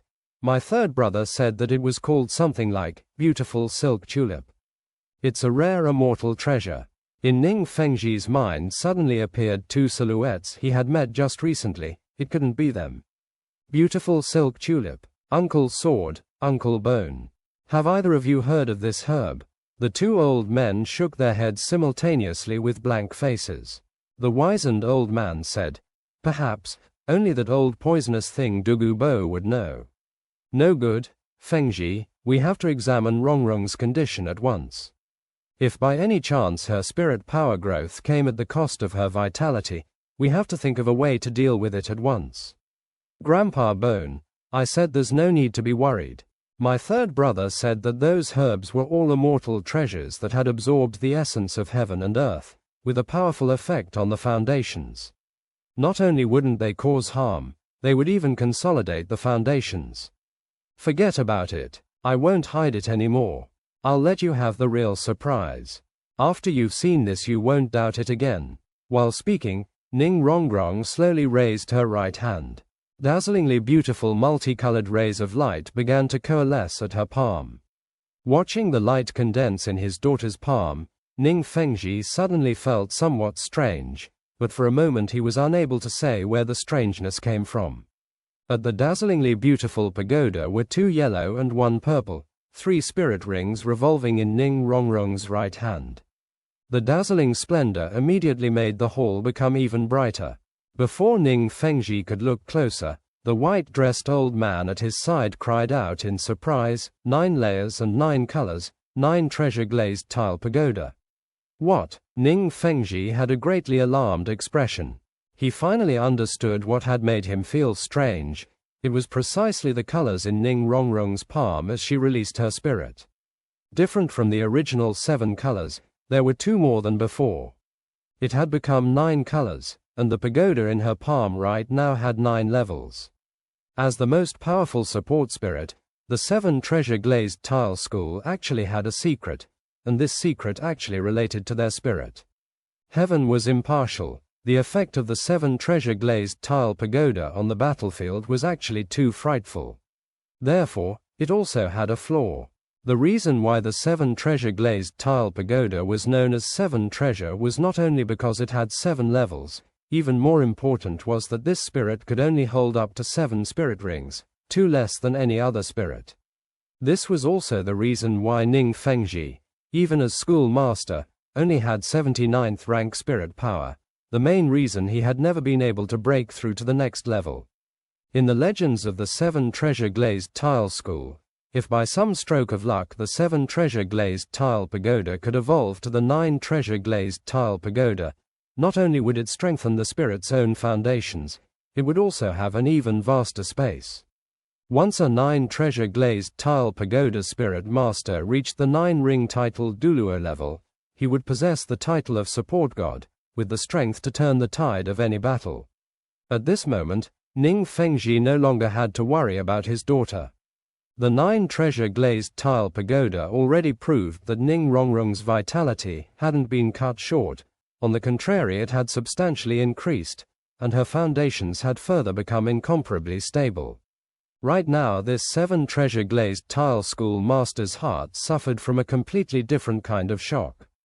How could he have expected that the dream he had held for his entire life would appear with his daughter? The happiness had appeared too suddenly, and he was now completely lifeless. It wasn't just Ning Fengji who was moved. The 2 old men also became equally excited. Both looking at the pagoda in Ning Rongrong's hand, for a while they didn't know what to say. The jewel light faded as Ning Rongrong withdrew her spirit. You should believe me now. How would third brother harm me? It's not just me. Each of us got a heavenly treasure herb. Everyone's spirit power increased very quickly. Boss Dai even already broke through the 40th rank, and he's just 16. Beautiful silk tulip, beautiful silk tulip. What kind of treasure is that? It can actually promote my daughter's 7 treasure to 9 treasure. Such a herb is absolutely worthy of being called an immortal treasure. Daddy, weren't you going to give me a present? Hand it over quickly. Ning Rongrong held out her hand, wagging it in front of Ning Fengji. Ning Fengji stretched his hand into his chest pocket, taking out the powder-shooting shadow and silent-sleeved dart he had purchased just today at the auction and gave them to Ning Rongrong. I bought these today at the auction. Although the power of these two weapons isn't all that great, they can still provide a certain protection. Yi, Rongrong, why are you looking at Daddy with such an expression? Powder-shooting shadow, silent-sleeved dart. Daddy, how did you get third brother's hidden weapons? How couldn't Ning Rongrong recognize Tang San's trademark hidden weapons? This was made by that third brother of yours. Inwardly Ning Fengji thought that it was indeed the case. That seemingly common youth was actually really such a genius. Ning Rongrong pulled up her sleeve, exposing the silent-sleeved dart on her left wrist. Look, isn't this the same? These two are still the most ordinary. I'm still wearing several kinds that are more powerful. Coming back this time is because I missed you. And another matter, I was preparing to ask Daddy whether we could equip our directly related clansmen with these hidden weapons. If used properly, they will have a lot of power. Ning Fengji slowly drew in a breath, his expression revealing a somewhat serious light. I really want to know, this third brother of yours, precisely what kind of genius he is. The white-dressed old man thought about it deeply. If he's really outstanding, he might a candidate for grandson-in-law. Ning Rongrong's charming face blushed. Grandpa Sword, don't talk nonsense. Third brother's heart is already taken. How might he and I be? At this moment, even Ning Rongrong herself was surprised to find Oscar's, so handsome that even women would be jealous, face appearing in her mind. Even though he didn't have Dai Mabai's ferocity or Tang San's comprehensiveness, every time Ning Rongrong recalled Oscar pushing her down below him the time they confronted the Titan giant ape, she couldn't keep her heart from throbbing. However, even she didn't dare lightly offend the clan rules. Let's go. We'll step outside and you can let me see those hidden weapons you brought back. Great. The four entered the courtyard, and Ning Fengji ordered that nobody should enter, then turned to his daughter. Rongrong, how do you want to try it? Ning Rongrong thought about it, then her gaze lacking any good intentions fell on those two grandfathers. Grandpa Sword, it would be better for us to try it. You're so awesome, you wouldn't get injured. The white-dressed old man smiled slightly, saying, that's not certain. These old bones of your grandpa Sword aren't as sturdy as your grandpa bone. The wizened old man curled his lips disdainfully. Since you're scared, let me do it. The white-dressed old man glared at him. Praise you a bit and you're in high spirits. Step aside. I'll accompany our little princess. Girl, use those hidden weapon somethings freely. Grandpa will defend. Ning Rongrong giggled, saying, great. Flicking her wrist, with a dim flicker of light from the spirit tool on her wrist, that godly Zhuge crossbow fell into her hand. She naturally didn't need to think about whether she might hurt the white-dressed old man. These two elders could be said to be the supporting pillars of the 7 treasure-glazed tile school. They were the guardians of the school. The white-clothed old man's title was Sword, named Chen Xin. The title Douluo praised as the strongest attack. His spirit power had reached the 96th rank. The wizened old man was titled Bone, named Gu Rong. Widely known as using crafty transformations, his spirit power had reached the 95th rank. They were two of the strongest powers of the current age, and that the 7 treasure-glazed tile school could rank among the 7 great clans was admittedly related to their superlative supporting spirit, but it was absolutely also inextricably linked to the support of these two titled Douluo. The Spirit Hall's evaluation of the 7 treasure-glazed tile school was such. When Sword and Bone joined and the 7 treasure-glazed tile school master appeared, a flicker became an unparalleled light. Consider, 2 power attack system titled Douluo under the support of the strongest auxiliary spirit 7 treasure-glazed tile pagoda. How many people could stand up to them? The white-dressed old man, Sword Douluo Chen Xin, raised his hand, looking at Ning Rongrong with a smile, indicating she could begin. Ning Rongrong wasn't polite, quickly arming the godly Zhuge crossbow, a series of resounding noises echoing. Ning Fengji's gaze never left his daughter. Just as the arming was almost done, suddenly Ning Rongrong's left wrist moved slightly, 3 black shadows shooting out, shooting at Chen Sin's chest in a triangular formation. Pretty good. Sword Douluo. Chen Sin didn't even move. Just as those 3 silent sleeve darts were about to hit him, suddenly the air seemed to distort slightly and the 3 silent sleeve darts simultaneously froze in midair. The next moment they fell to the ground in 6 pieces, each dart split open. That was sword energy, bursting from within his body. He didn't even use his spirit. But the moment the 3 silent sleeve darts quietly fell to the ground, completely opposite to their silence, powerful buzzing sounds accompanied by metal noises erupted in an instant, 16 pitch black iron essence crossbow bolts launching from the godly Zhuge crossbow. The sonorous noises had only just risen when the crossbow bolts already reached the sword Douluo. The white-clothed old man Chen Sin started slightly, subconsciously raising his right hand. Several decades of fighting experience allowed him to sense the opponent's attack power from the slightest hints. How could someone whose forte was attack ignore the opponent's strike? Fingers like a knife, turning over the palm of his right hand, it was as if the air was ripped apart as a white energy surged out of his palm. In that instant it was like an enormous sword slashed in front of him. Dang dang dang dang dang, a crowded series of explosions echoed. The white light the sword Douluo chopped out splashed across the 16 points in ripples. In the instant when the old had faded and the new strength had not yet been born, Ning Rongrong's left had wiped at her chest, and with a delicate buzzing sound a mist shot out from a gap in her clothes at her chest, directly enveloping the sword Douluo. Chen Sin was distracted a moment. There's poison. Turning in place, although his right hand was extended, he still had his left hand. Sweeping his left hand, he not only scattered the mist, but even the steel needles hidden within. Grandpa's sword is so good. Ning Rongrong excitedly ran over towards the sword Douluo. The sword Douluo smiled slightly, saying, "These hidden weapons really are pretty good, especially those noisy crossbow bolts just now have excellent attack power. If a spirit master under the 40th rank was careless, they would be unable to withstand it." Ning Rongrong had already come within 10 meters of the sword Douluo, and very proudly said, "But of course. In the spirit arena, relying on the focused attack of the godly Zhuge crossbow, we defeated a 40th level spirit master team. The more people who use it at the same time, the more formidable the power of the godly Zhuge crossbow.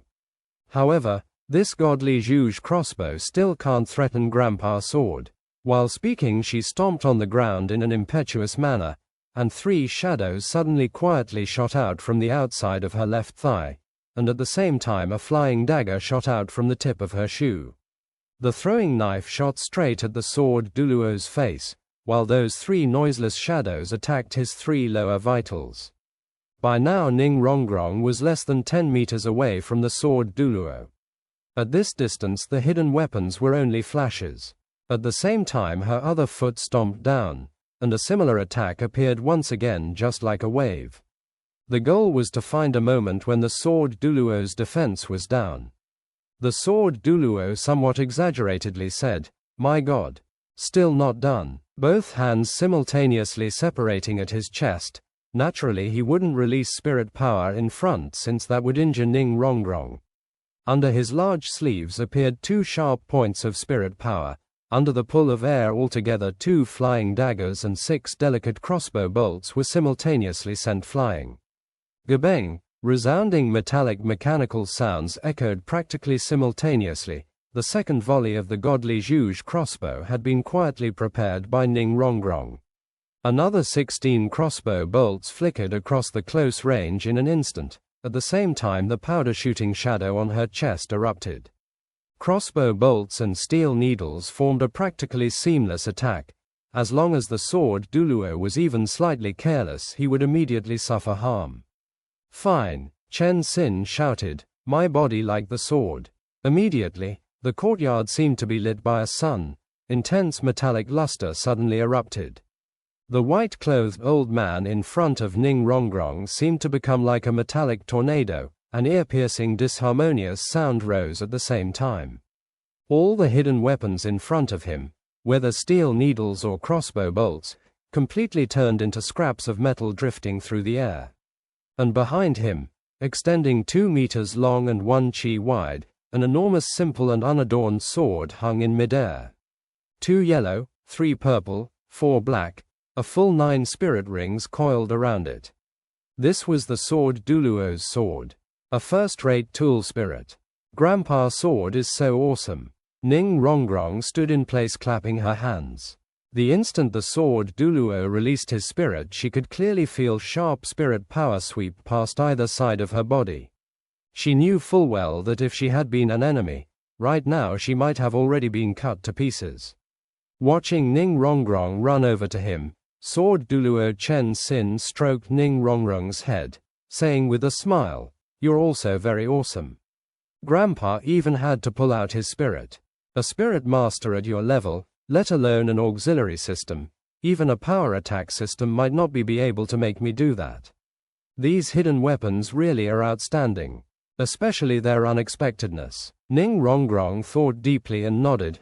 That's right, my third brother said that hidden weapons must be unexpected. Taking advantage of the enemy being unprepared, they can display their greatest strength. Before she even finished speaking, Ning Rongrong's nodding motion seemed to become a bit bigger. With a gabeng sound, a line of cold light shot out from her back, flying straight at the sword Douluo's face. It really was too close. Even a power like the sword Douluo didn't have a chance of dodging the mechanical taut-back flower-adorning crossbow. He could naturally defend, but his spirit was really too potent. With Ning Rongrong this close, if he used his spirit, Ning Rongrong would definitely be caught up in the effect. With his tyrannical spirit's capability, the little princess in front of him would undoubtedly die. The thought flashed through Chen Sin's mind like a flash of lightning, and helplessly he had no choice but to open his mouth wide, biting down on that crossbow bolt. At this moment the sword Douluo was just like Zhao Wuji that time he suffered under Tang San's hidden weapons. Even though the taut-back flower adornment crossbow was powerful, it wasn't at the level of the sword Douluo's teeth. However, when the crossbow bolt was subjected to pressure, it squirted out the poison contained within, directly into the mouth of the sword Douluo. Fortunately, this poison still wasn't Tang San's new addition, but despite this the sword Douluo immediately felt his tongue go completely numb, and with great alarm his figure flickered, simultaneously spitting out the venom and crossbow bolts to the side while opening up the distance to Ning Rongrong. Seeing the sword Douluo's panicked appearance, Ning Fengji and Bone Douluo Gu Rong both jumped with fright, hastily going over. Ning Rongrong also hadn't expected that such a formidable sword Douluo would actually be taken in, and immediately panicked, running over towards the sword Douluo. Don't come over, girl. Grandpa Sword's old bones can't stand being thrown around again. The sword Douluo spoke unclearly, at the same time swiftly condensing the spirit power within his body, instantly forcing it into his tongue to remove the poison. He had no choice but to bite the tip of his tongue, spitting the purple-black venom to the side along with blood, and his complexion eased somewhat. Relying on his more than 90th ranked spirit power, even the poison Douluo Dugu Bo's toxin might not be able to affect him, to say nothing of this little poison. But having poison forced into his mouth, this suddenly still wasn't anything the sword Douluo had expected. Rongrong, kneel, Ning Fengji yelled sternly. Ning Rongrong didn't dare step forward, kneeling neatly and pitifully on the ground, the rims of her eyes red, tears about to flow out. The Bone Douluo, seeing this scene, couldn't stand to stay uninvolved, and with a flicker immediately reached Ning Rongrong's side, pulling her into an embrace. Fengji, why are you like this? It's all that old geezer Chen Sin's fault. How could you blame our Rongrong? Just what is called, there can never be too much deception in war. This just proves the effect of those hidden weapons even better. Rongrong, well done, you let Grandpa Bone vent his anger. Ha, I haven't seen your cheap Grandpa Sword cut such a sorry figure in years. You sure enough have your Grandpa Bone's sly pragmatic elegance. Uncle Bone, you. Ning Fengji was speechless. He didn't know how many times he'd seen the same scene before. Every time he was going to discipline his daughter, Both Uncle Sword and Uncle Bone would immediately interfere, and these two grandees were people even he didn't dare offend. Ning Rongrong slipped out of the Bone Douluo's embrace, quickly running over in front of the Sword Douluo. This time she knelt on her own in front of him without Ning Fengji saying anything, tears rolling down her face. "Grandpa Sword, it was Rongrong's mistake. You punish Rongrong." Seeing the panic and remorse in his daughter's eyes, Ning Fengji couldn't help staring blankly. In his impression, this little she-devil-type daughter of his would never admit a mistake. It seemed that this trip to Shrek Academy really wasn't wasted. The Sword Douluo had also gradually calmed down by now, clean of poison after spitting out the excess before. Hurriedly he held out a hand to pull up Ning Rongrong. "Good Rongrong, don't cry. It was Grandpa Sword who lacked skill. How could we blame you? We agreed to test the hidden weapons. You didn't do anything wrong. This hidden weapon really was unexpected." Saying this, his gaze turned to Ning Fengji at his side. "Schoolmaster, if possible we should have this hidden weapons making young man join the school at any cost." The Sword Douluo's last words were very serious, and by how he addressed Ning Fengji as schoolmaster, could be seen just how much importance he attached to this matter. Ning Fengji nodded earnestly. Being able to rely on these external weapons to force a titled Douluo to use his spirit and even suffer, just how great an effect would these hidden weapons have? Admittedly it was because the Sword Douluo was worried about Ning Rongrong, but at the same time they all knew that Ning Rongrong would use these weapons and had somewhat guarded against them. If they confronted an enemy, and the 7 treasure-glazed tile school's direct disciples had never before had the ability to attack, then suddenly brought out these hidden weapons, what kind of scene would that be? Ning Fengji was definitely considered a wise schoolmaster. Making a snap decision, he said to Ning Rongrong, "Rongrong, don't speak of this matter to anyone in the school for the moment. Tomorrow I'll follow you to your Shrek Academy, and we'll properly settle this with your third brother." Ning Fengji's heart was burning. Today his daughter really had brought back too many surprises. Before even speaking of these hidden weapons, the variation of his daughter's spirit, or perhaps to say its evolution, attaining the 9 treasure-glazed tile pagoda level was by far the most important to the 7 treasure-glazed tile school. He looked forward to meeting the youth who had given Ning Rongrong all of this. No matter how, as her father, he had to express that, looking at Ning Rongrong's spirit alone, Tang San had already made a gargantuan favor for the 7 treasure-glazed tile school. At the same time, Ning Fengji still secretly had another notion. If he could truly recruit this genius youth, then perhaps in a few decades the 7 treasure-glazed tile would have another titled Douluo as guardian. The lifespan of a titled Douluo was admittedly a bit longer than an ordinary person, but it was after all finite. Whether it was the Sword Douluo or the Bone Douluo, both were already over 80. A few more decades might not be cause for concern, but after those decades, he had to ensure there would be someone to take over for him in regards to his daughter. At the same time as Ning Rongrong's return caused a change in the 7 treasure-glazed tile school, Tang San was continuously cultivating. The wounds he had suffered really weren't light. After Tang San returned to the dorm, he continuously cultivated until early the next morning before awakening. Slowly opening his eyes, he could see by the light outside the window that it was already dawn.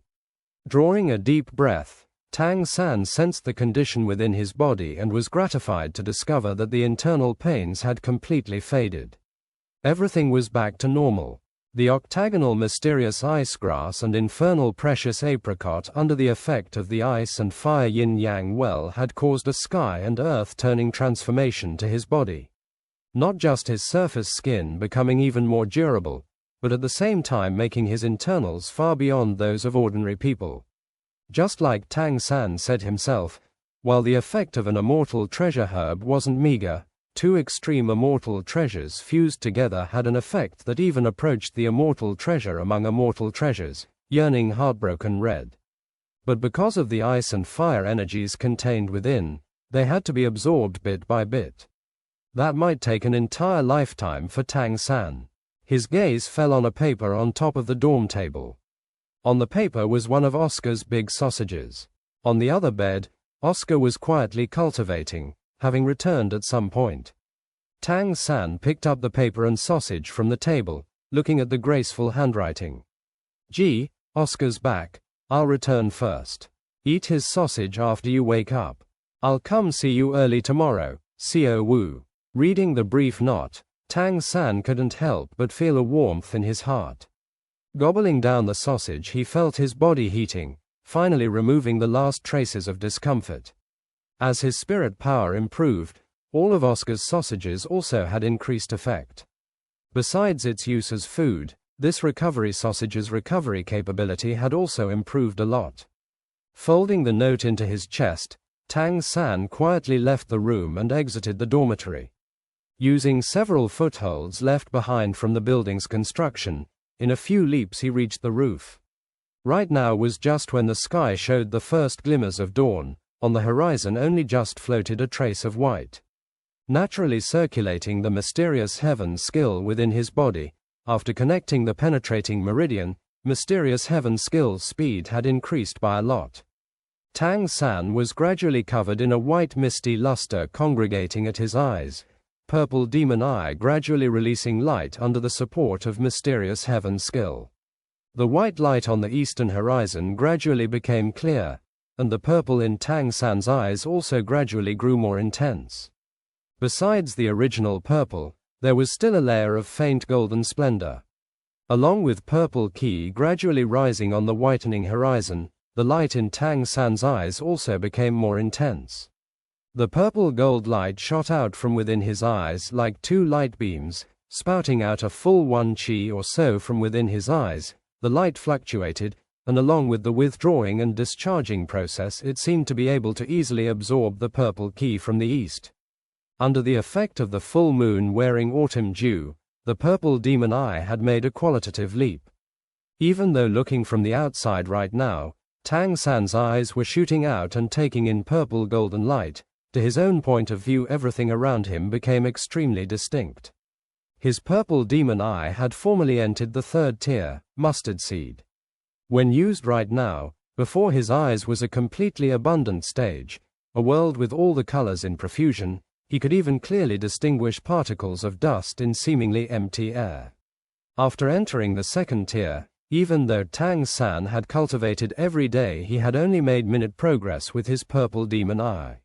Now, with the assistance of the full moon wearing autumn dew, his early morning practice gave him a feeling of moving 1,000 li in one day, as if he could see the purple ki in the horizon fly into his eyes, and that purple golden light in the depths of his eyes gave even more of a feeling of seeing through people's hearts and souls. The purple ki came quickly and left just as quickly. As those purple wisps quietly passed, the purple golden light in Tang San's eyes didn't withdraw. He discovered that he could actually rely on his conscious control to see everything up to a kilometer away. Even the early morning mist was unable to hinder his penetrating gaze. After that day when he used the full moon wearing autumn dew, Tang San had felt his purple demon eye gain something, but until now he hadn't completely understood it. But that certainly wasn't as simple as improving eyesight. Drawing a deep breath, the white energy around him flowed into his mouth, just like rivers running into the sea.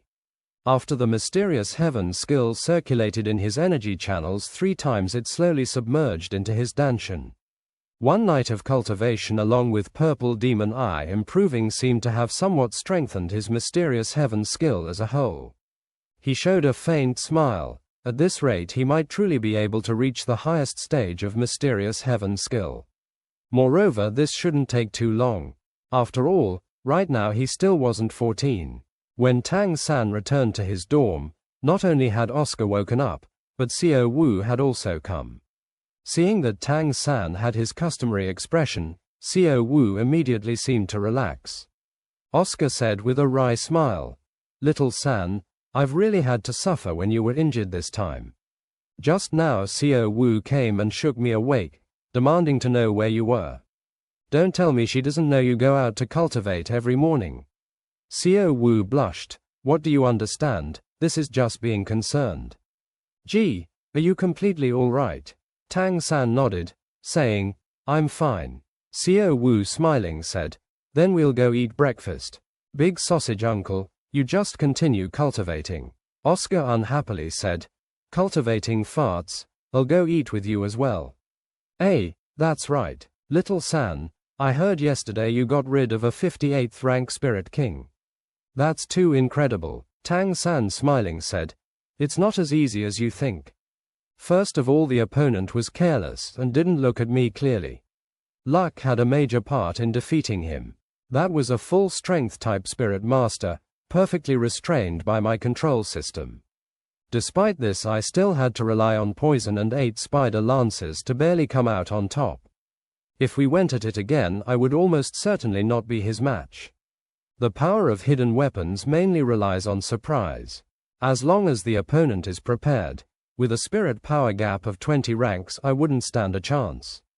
Oscar grinned, saying, no matter what you say, you won this time. You really gained honor for our Shrek Academy. Once we've brought back victory from that Advanced Spirit Master Academy Grand Competition, our Shrek Academy might become one of the most famous Spirit Master organizations on the entire continent. We also have to work hard. With your immortal herbs, I think that in this half year before the competition we'll all have the chance to break through the 40th rank. Come on, let's go eat. The immortal treasure herbs brought a good opportunity for the extremely gifted Shrek 7 Devils. They were all talents, and further adding this assistance of the essence of heaven and earth, among their peers there was already no one who could surpass them. The 3 left the dorm, and as they walked, Tang San said, that Advanced Spirit Master Grand Competition might not be so easy. Although our strength is pretty good, we will still have to deal with 25-year-old Spirit Masters. Who knows how many geniuses are on the continent? Let alone others, the Emperor team is about as strong as us. By the time of the competition they might also all have reached the 40th rank. This time I'm afraid they won't give us the chance for another sneak attack. As long as Yu Tianheng and those 2 Black Tortoise Spirit Masters can display their strength, they'll also be very difficult to deal with. Ken Sin, Earth Heart, Gu Rong, Ancient Banyan Tree, Chia San Lu, Chest, Heart, Abdomen, Spleen, Liver, and Genitalia. Volume 11. Vigorous God. Chapter 77. Vigorous God, Grandpa really came.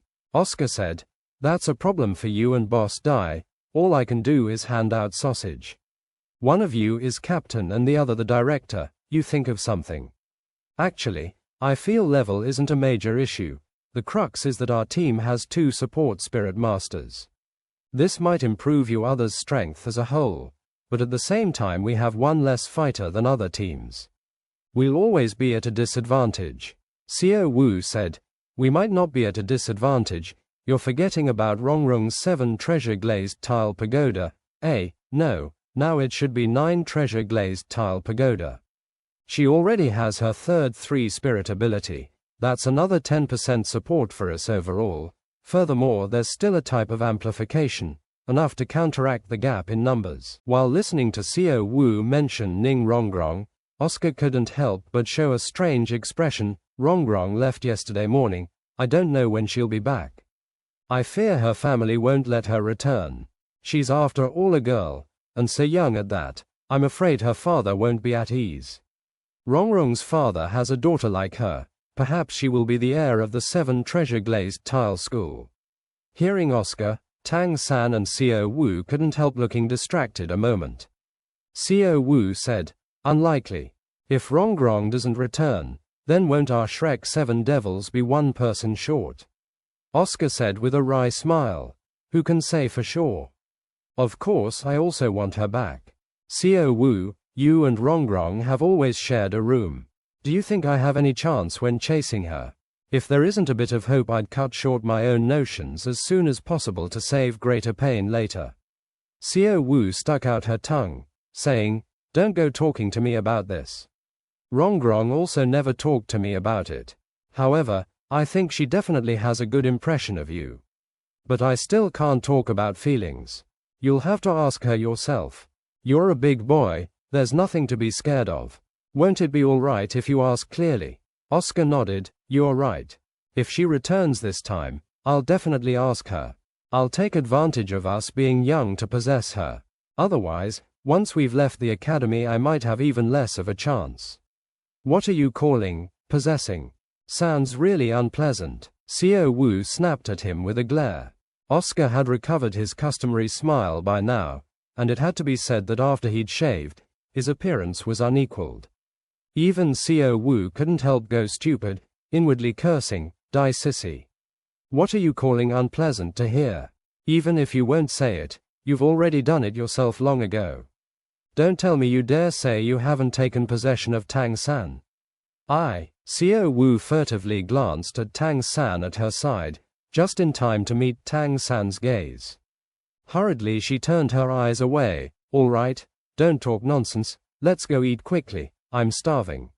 The academy naturally shared one dining hall, and even though the three were very early, there were already some early students eating breakfast. When Tang San entered the dining hall he clearly felt the atmosphere was somewhat odd. All the gazes of the students looking at him were extremely strange. Some reverent, some envious, some admiring, and still a lot of other things. Even though Tang San seemed very unremarkable standing next to Oscar, the students in the dining hall didn't pay Oscar any attention. Especially the female students. If Xiao Wu had to describe it, these female students were clearly making eyes. After all, this was an advanced Spirit Master Academy. Each student was a Spirit Master. Moreover, they were at least 20 years old. A Spirit Master's target for spouse would for the most part be a Spirit Master. In the Spirit Master world, strength was the source of everything. Appearance basically didn't count for anything in comparison. Appearance was only innate, but formidable strength was in the end very rare, requiring constant effort as well as innate talent. Even though Tang San had depended a lot on luck in yesterday's battle, he had still defeated a 58th rank Spirit King. His own strength had also reached the 37th ranked, making him a well-known figure in the entire academy. How couldn't he arouse the attention of other students? Right now, if it wasn't for Xiao Wu at Tang San's side being too beautiful, as well as her fiercely warning gaze at her peers, perhaps there would already be female students hitting on him. Tang San simply swept his eyes across their surroundings, his expression very quickly recovering to normal. His attitude wasn't just that of a 13 or 14-year-old child, so naturally he wouldn't be influenced by the outside world. The three bought breakfast and sat down in a corner facing the windows.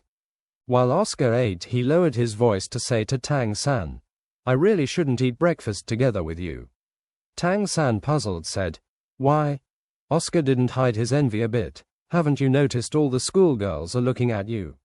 As if they're itching to eat you. You should know that when you aren't here, these gazes are all on me." Xiao Wu pouted, "You skirt chaser, turn your head and I'll tell Rongrong." Eating from the pan and still gazing at the pot. "Don't tell me you still want to seduce women." Oscar's face twitched, and he hastily adopted a deadpan expression. "Xiao Wu, don't do something that can't be taken back. If you talk drivel in front of Rongrong, take care Big Brother doesn't talk drivel about you." "How am I seducing women?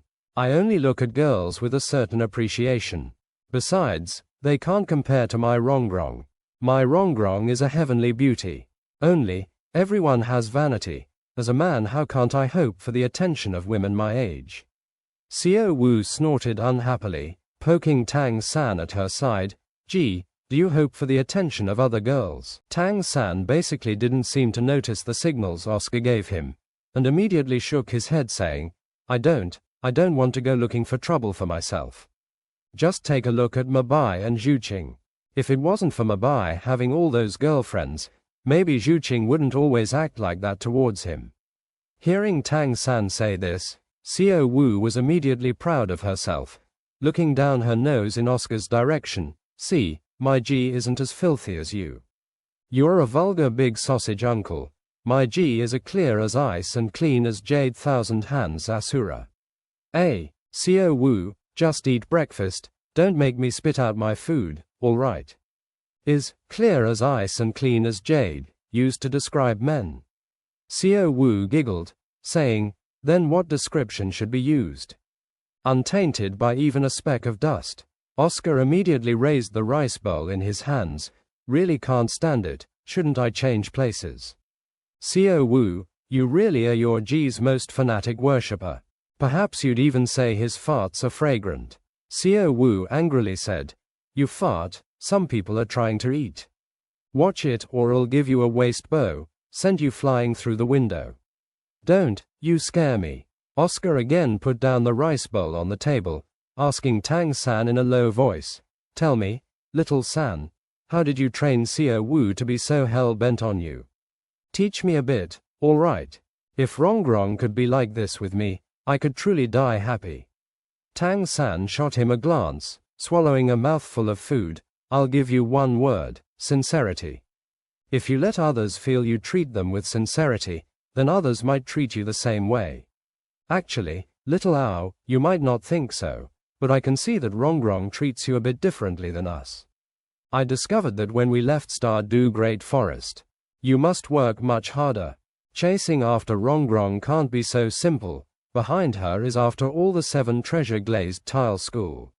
Besides having her treat you well, you still have to increase your own strength as far as possible. This way you can gain the approval of Rongrong's family. Oscar nodded earnestly. This is a very constructive suggestion. I will consider it seriously. Tang San, is Tang San here? While the three were eating and chatting, suddenly several Shrek Academy students came running in from the outside, shouting and screaming as they entered the dining hall. Looking for me, Tang San stared blankly. He definitely didn't know these students. To be precise, at the Shrek Academy, besides the other Shrek 7 devils, he only knew Tai Long who had fought with him yesterday. The students running into the hall very quickly caught sight of Tang San and immediately ran over without hesitating, the student in front yelling loudly, Tang San, quick, go see quickly. Tai Long and the others are back again. Tang San looked distracted a moment, unable to keep a trace of anger from rising within. What? They're still not done. Tai Long's father came here again. Even though he was resigned to another battle, he was himself afraid he would be able to win over Vigorous King Tai Nuo. But don't forget that now he had Oscar at his side. He only needed Oscar to provide him with flying mushrooms to be able to utilize the greatest advantage of his hidden weapons. Once Tai Nuo was poisoned, then victory was still his. The greatest flaw of strength-type spirit masters was speed and attack range. As long as he could grasp this part, they weren't scary. To be precise, strength-type spirit masters could best display their power in large-scale battles. The students came running over to Tang San, their expressions extremely grotesque. The leader said, It's not just Tai Long's father that came, this time even his grandfather is here. No way, Xiao Wu and Oscar cried out in one voice. Tang San and Tai Long's duel was after all only an internal conflict between 2 academy students. Even though Tai Long hadn't been lightly beaten, Tang San had still started off leniently, at least not causing him any permanent injury. After defeating Tai Nuo yesterday, he had also immediately helped with detoxification. Even though Tai Nuo's loss wasn't small, it still wasn't a matter of deep hatred and great regret. Tang San's heart twitched slightly, and he turned to Xiao Wu at his side. Xiao Wu, go find Vice Dean Zhao Wuji. Little Ao, let's go take a look. Flender and Lu Erlong had both followed Grandmaster and Daima Bai to hunt spirit beasts. With them gone, the academy affairs would naturally fall on the Vice Dean from Shrek Academy, and also presently the strongest at the academy, motionless bright King Zhao Wuji. Even though a spirit master's strength wasn't necessarily proportional to their age, from Tai Long's family's inherited spirit, Tang San guessed that Tai Long's grandfather very possibly was a power, possibly even surpassing the 70th rank. He wouldn't stand any chance against a 70th ranked opponent. This had to be settled by the teachers. At the same time, Tang San also wanted to see just what Tai Long's family was up to. Could it really be that their actions were directed at him? Xiao Wu left swiftly, while Tang San and Oscar left the dining hall in a crowd of students, quickly leaving together in the direction of the academy gate. In the dining hall was a lot of students who still hadn't finished their breakfast, but couldn't stand eating. thinking that watching the event was even more important. Outside of the Shrek Academy gate, Tai Long and Tai Nuo stood to either side of an old man. This elder had grizzled hair and beard, the short hair standing out like steel needles at the top of his head. His stature appeared about the same as Vigorous King Tai Nuo, only his expression was even more abstruse. Standing there, he gave people a kind of not angry but forceful impression. From the reverence in Tai Long and Tai Nuo's eyes as they looked at him, could be seen just what kind of position this old man had in their family. "Grandpa, I beg of you, go back. If it goes on like this, I really won't be able to show myself at the academy." Tai Long entreated his grandfather with a bitter smile. That old man standing there between him and Tai Nuo was indeed his grandfather, Tai Tan. He was also the clan head. Tai Tan held his hands behind his back, shooting a cold glance at his grandson, "Shut up." With just these two words he had completely forced down Tai Long. Let alone Tai Long, even Tai Nuo didn't understand why this grandfather absolutely insisted on following them to Shrek Academy today. After returning yesterday, Tai Nuo hadn't dared conceal anything and explained the whole matter. The result he had obtained was a slap to the face from grandfather Tai Tan and loss of face. At first light this morning, Tai Long and Tai Nuo had both prepared to sleep a while since their injuries hadn't fully recovered, but had been dragged up by grandfather and directly brought to the academy. Grandfather hadn't told them what he was up to, but even Tai Nuo could only keep quiet in front of his overbearing manner. Tai Nuo understood very clearly that this father of his wasn't someone with a good temper, that nature of shielding one's mistakes was even more difficult to deal with than his own. It was very possible he would do something impulsive. Originally, if it weren't for this, then his clan wouldn't have. Thinking of this, Tai Nuo couldn't help secretly sighing, in his heart praying that grandfather wouldn't be too rash. After all, that Tang San was only a teenage child. Grandfather wouldn't be too serious with him. Right then was when Tang San and Oscar walked out from the academy in a crowd of other students. The moment Tang San first saw grandfather Tai Tan, he couldn't keep his heart from contracting. Purple demon eye upgrading to the mustard seed level allowed him to see not only what was on the surface. In one glance he could see that this grandfather was perhaps even more difficult to deal with than he had imagined. Even though he was alone, standing there he resembled a towering mountain, immovable. "Who is Tang San?" Tai Tan asked indifferently. Even though his voice was somewhat aged, it still gave people a kind of sonorous feeling. That wording brimming with force seemed to make even the air in the surroundings vibrate. "I am." Tang San unhurriedly stepped forward, at the same time pushing the spirit power within his body to its peak condition, prepared to adapt to any situation. "Yesterday it was you who injured my son and grandson?" Tai Tan asked indifferently. Tang San nodded once. Yes. He didn't want to explain more. From his point of view, when such a formidable spirit master as this came to look for him over such a matter, his explanations wouldn't hold any significance. Good. A light suddenly flashed in Tai Tan's eyes, and an incomparably forceful feeling abruptly erupted from his body. Tai Nuo and Tai Long standing at his side couldn't endure and were both simultaneously pushed back 4 or 5 steps before they could stand steady. Including Tang San and Oscar, all the Shrek Academy students collectively recoiled a step. The atmosphere became thick like liquid in this instant. "You injuring my son and grandson is all because of their lack of skill. But my one-strength clan isn't so incompetent. As the big I wouldn't take advantage of the small, so how about we make a bet?" Tai Tan said calmly. Tang San looked straight at the counterpart. "What bet?" Tai Tan casually waved his hand, and a stick of incense flew out from his sleeve, flying 10 meters straight like an arrow to nail into the not distant academy gate, the stick of incense simultaneously igniting.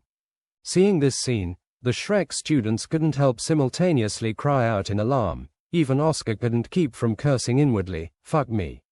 The academy gate was actually cast from pure iron. How much more frail was a stick of incense?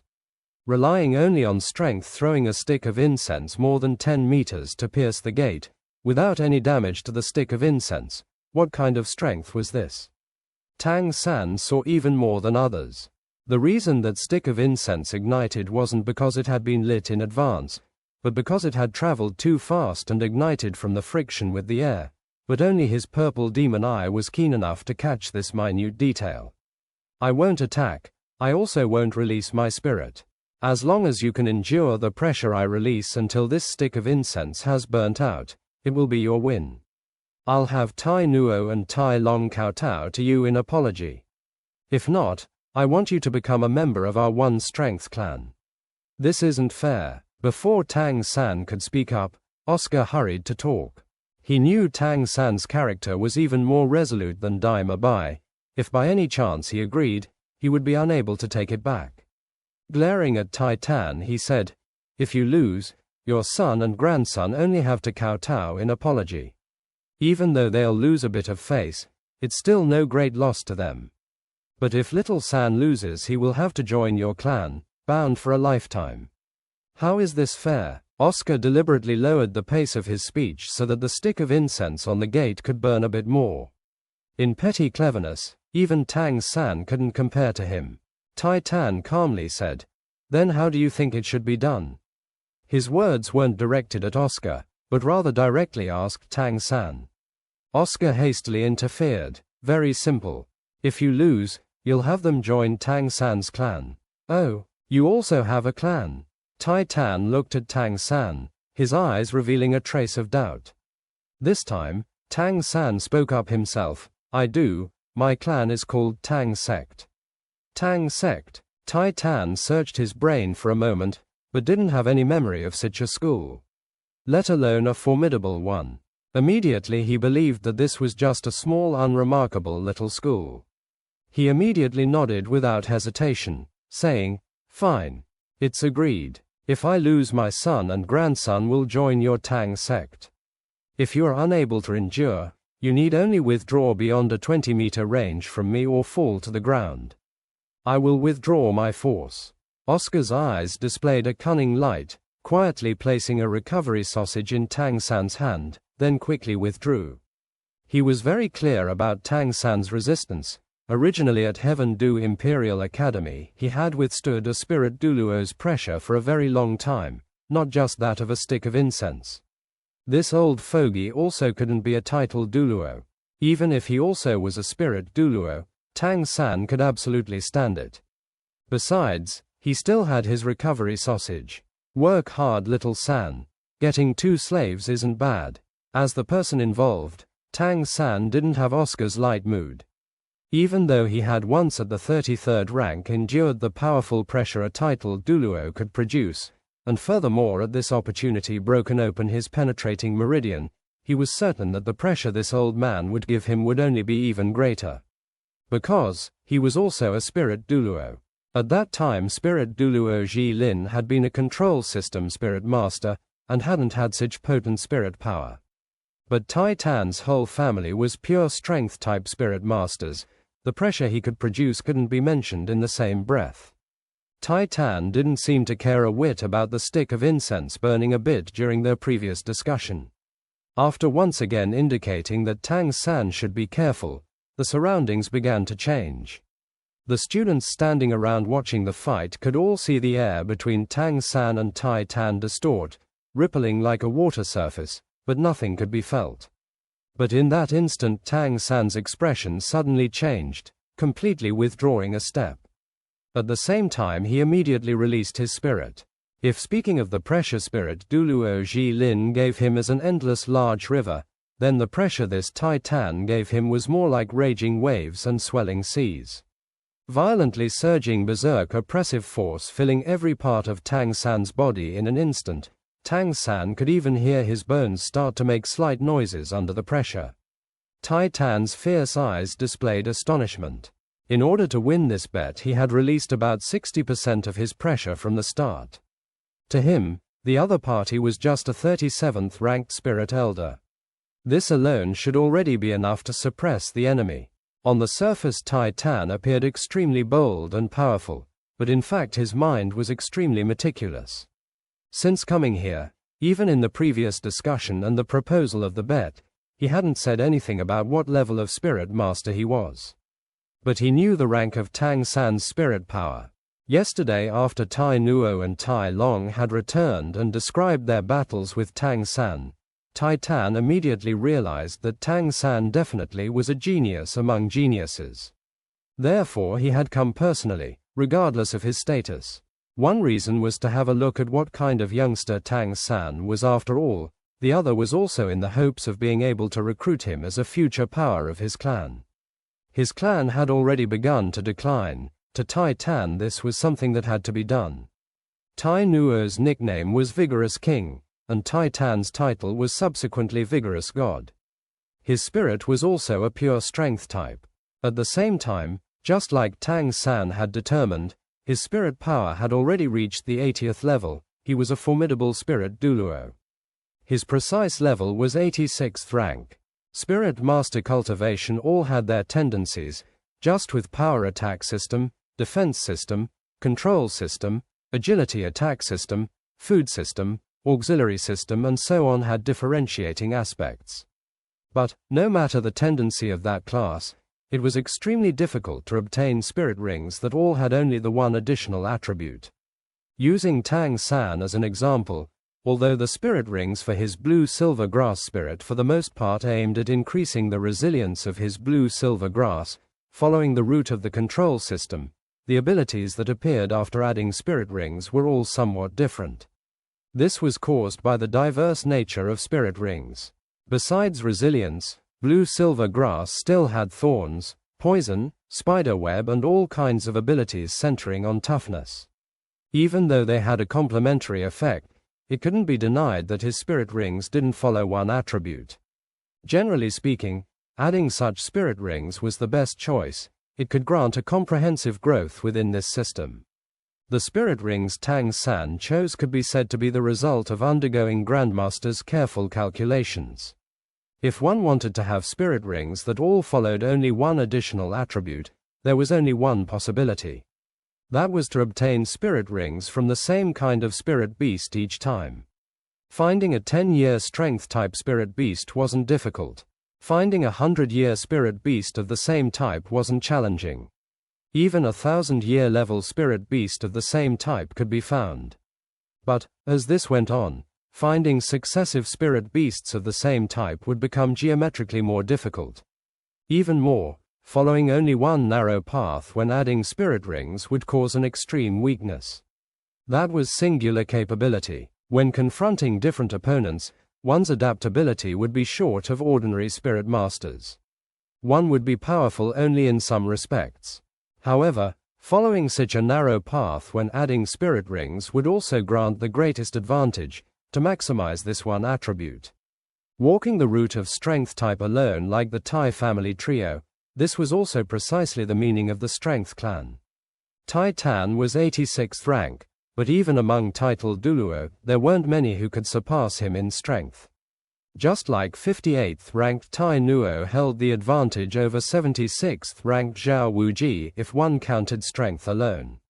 As a pure strength type spirit master, the pressure Tai Tan released was naturally also based on strength. Even though it would appear he didn't use his spirit or any abilities, it seemed to give Tang San a bit of respite.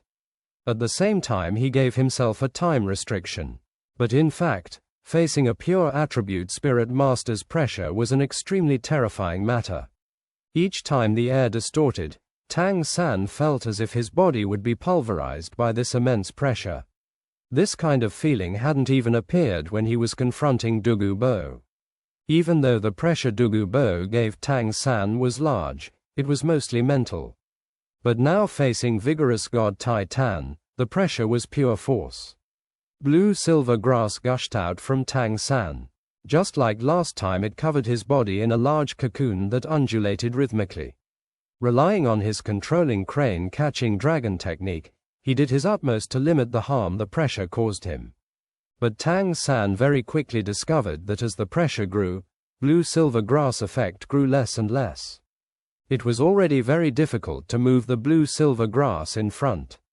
The incense burned slowly as Tai Tan and Tang San confronted each other, silently battling extremely dangerously. The stick of incense still hadn't even burned 1/3, but Tang San's clothes were already drenched through. Gritting his teeth, he endured bitterly. As time passed, Tai Tans grew more and more astonished. The power he used had already increased from 60% of his full strength to 70, let alone a 37th ranked. Even a 47th ranked spirit master might not be able to endure.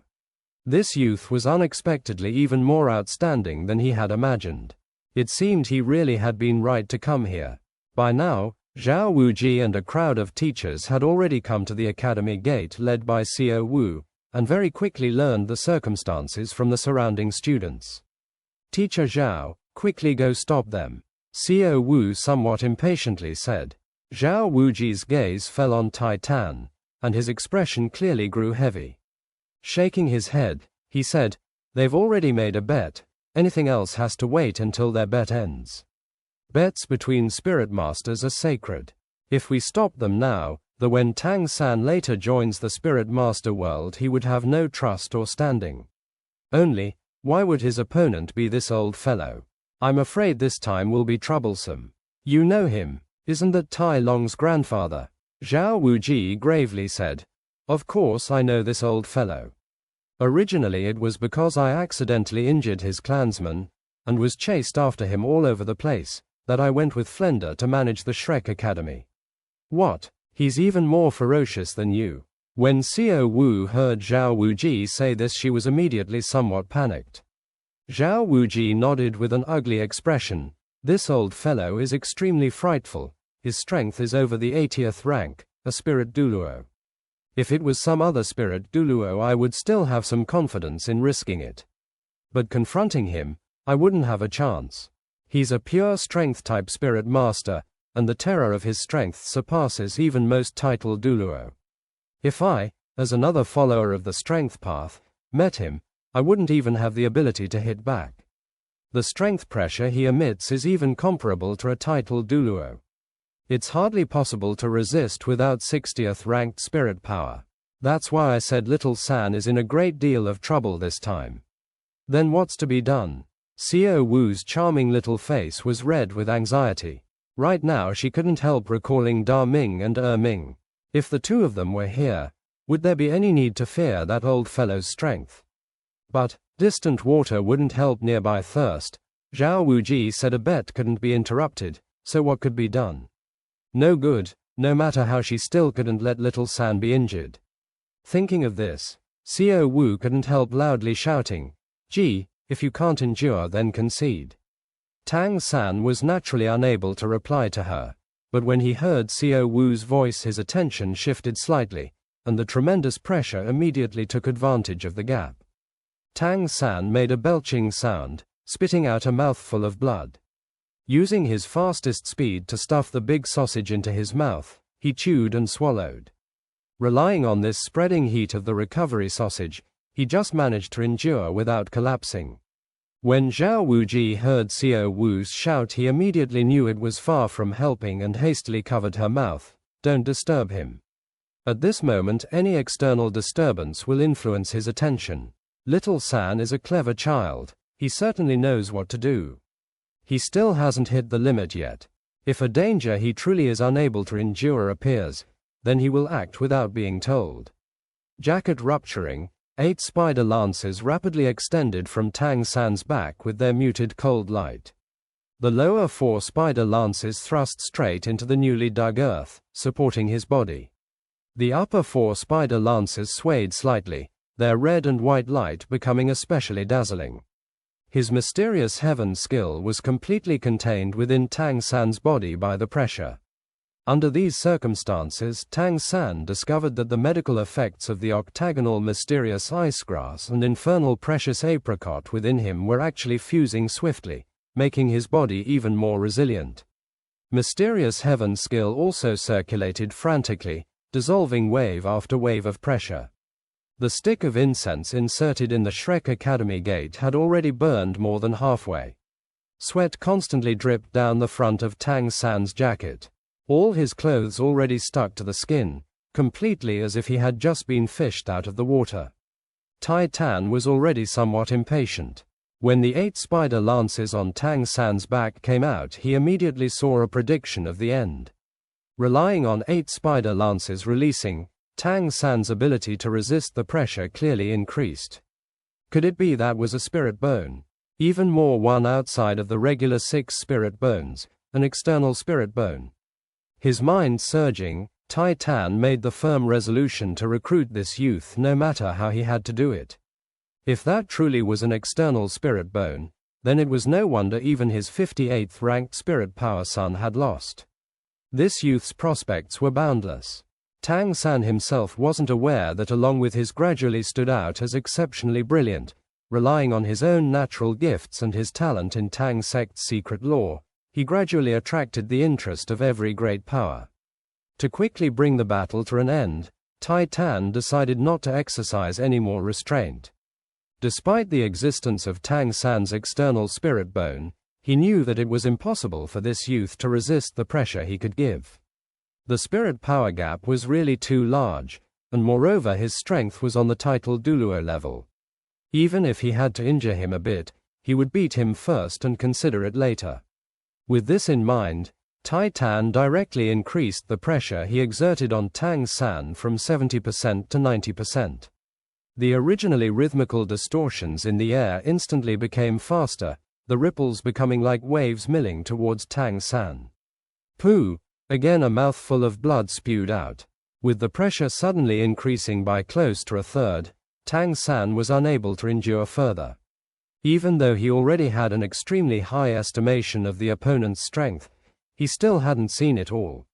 Would he lose? Would he really lose? No. Tang San looked at Tai Tan across from him.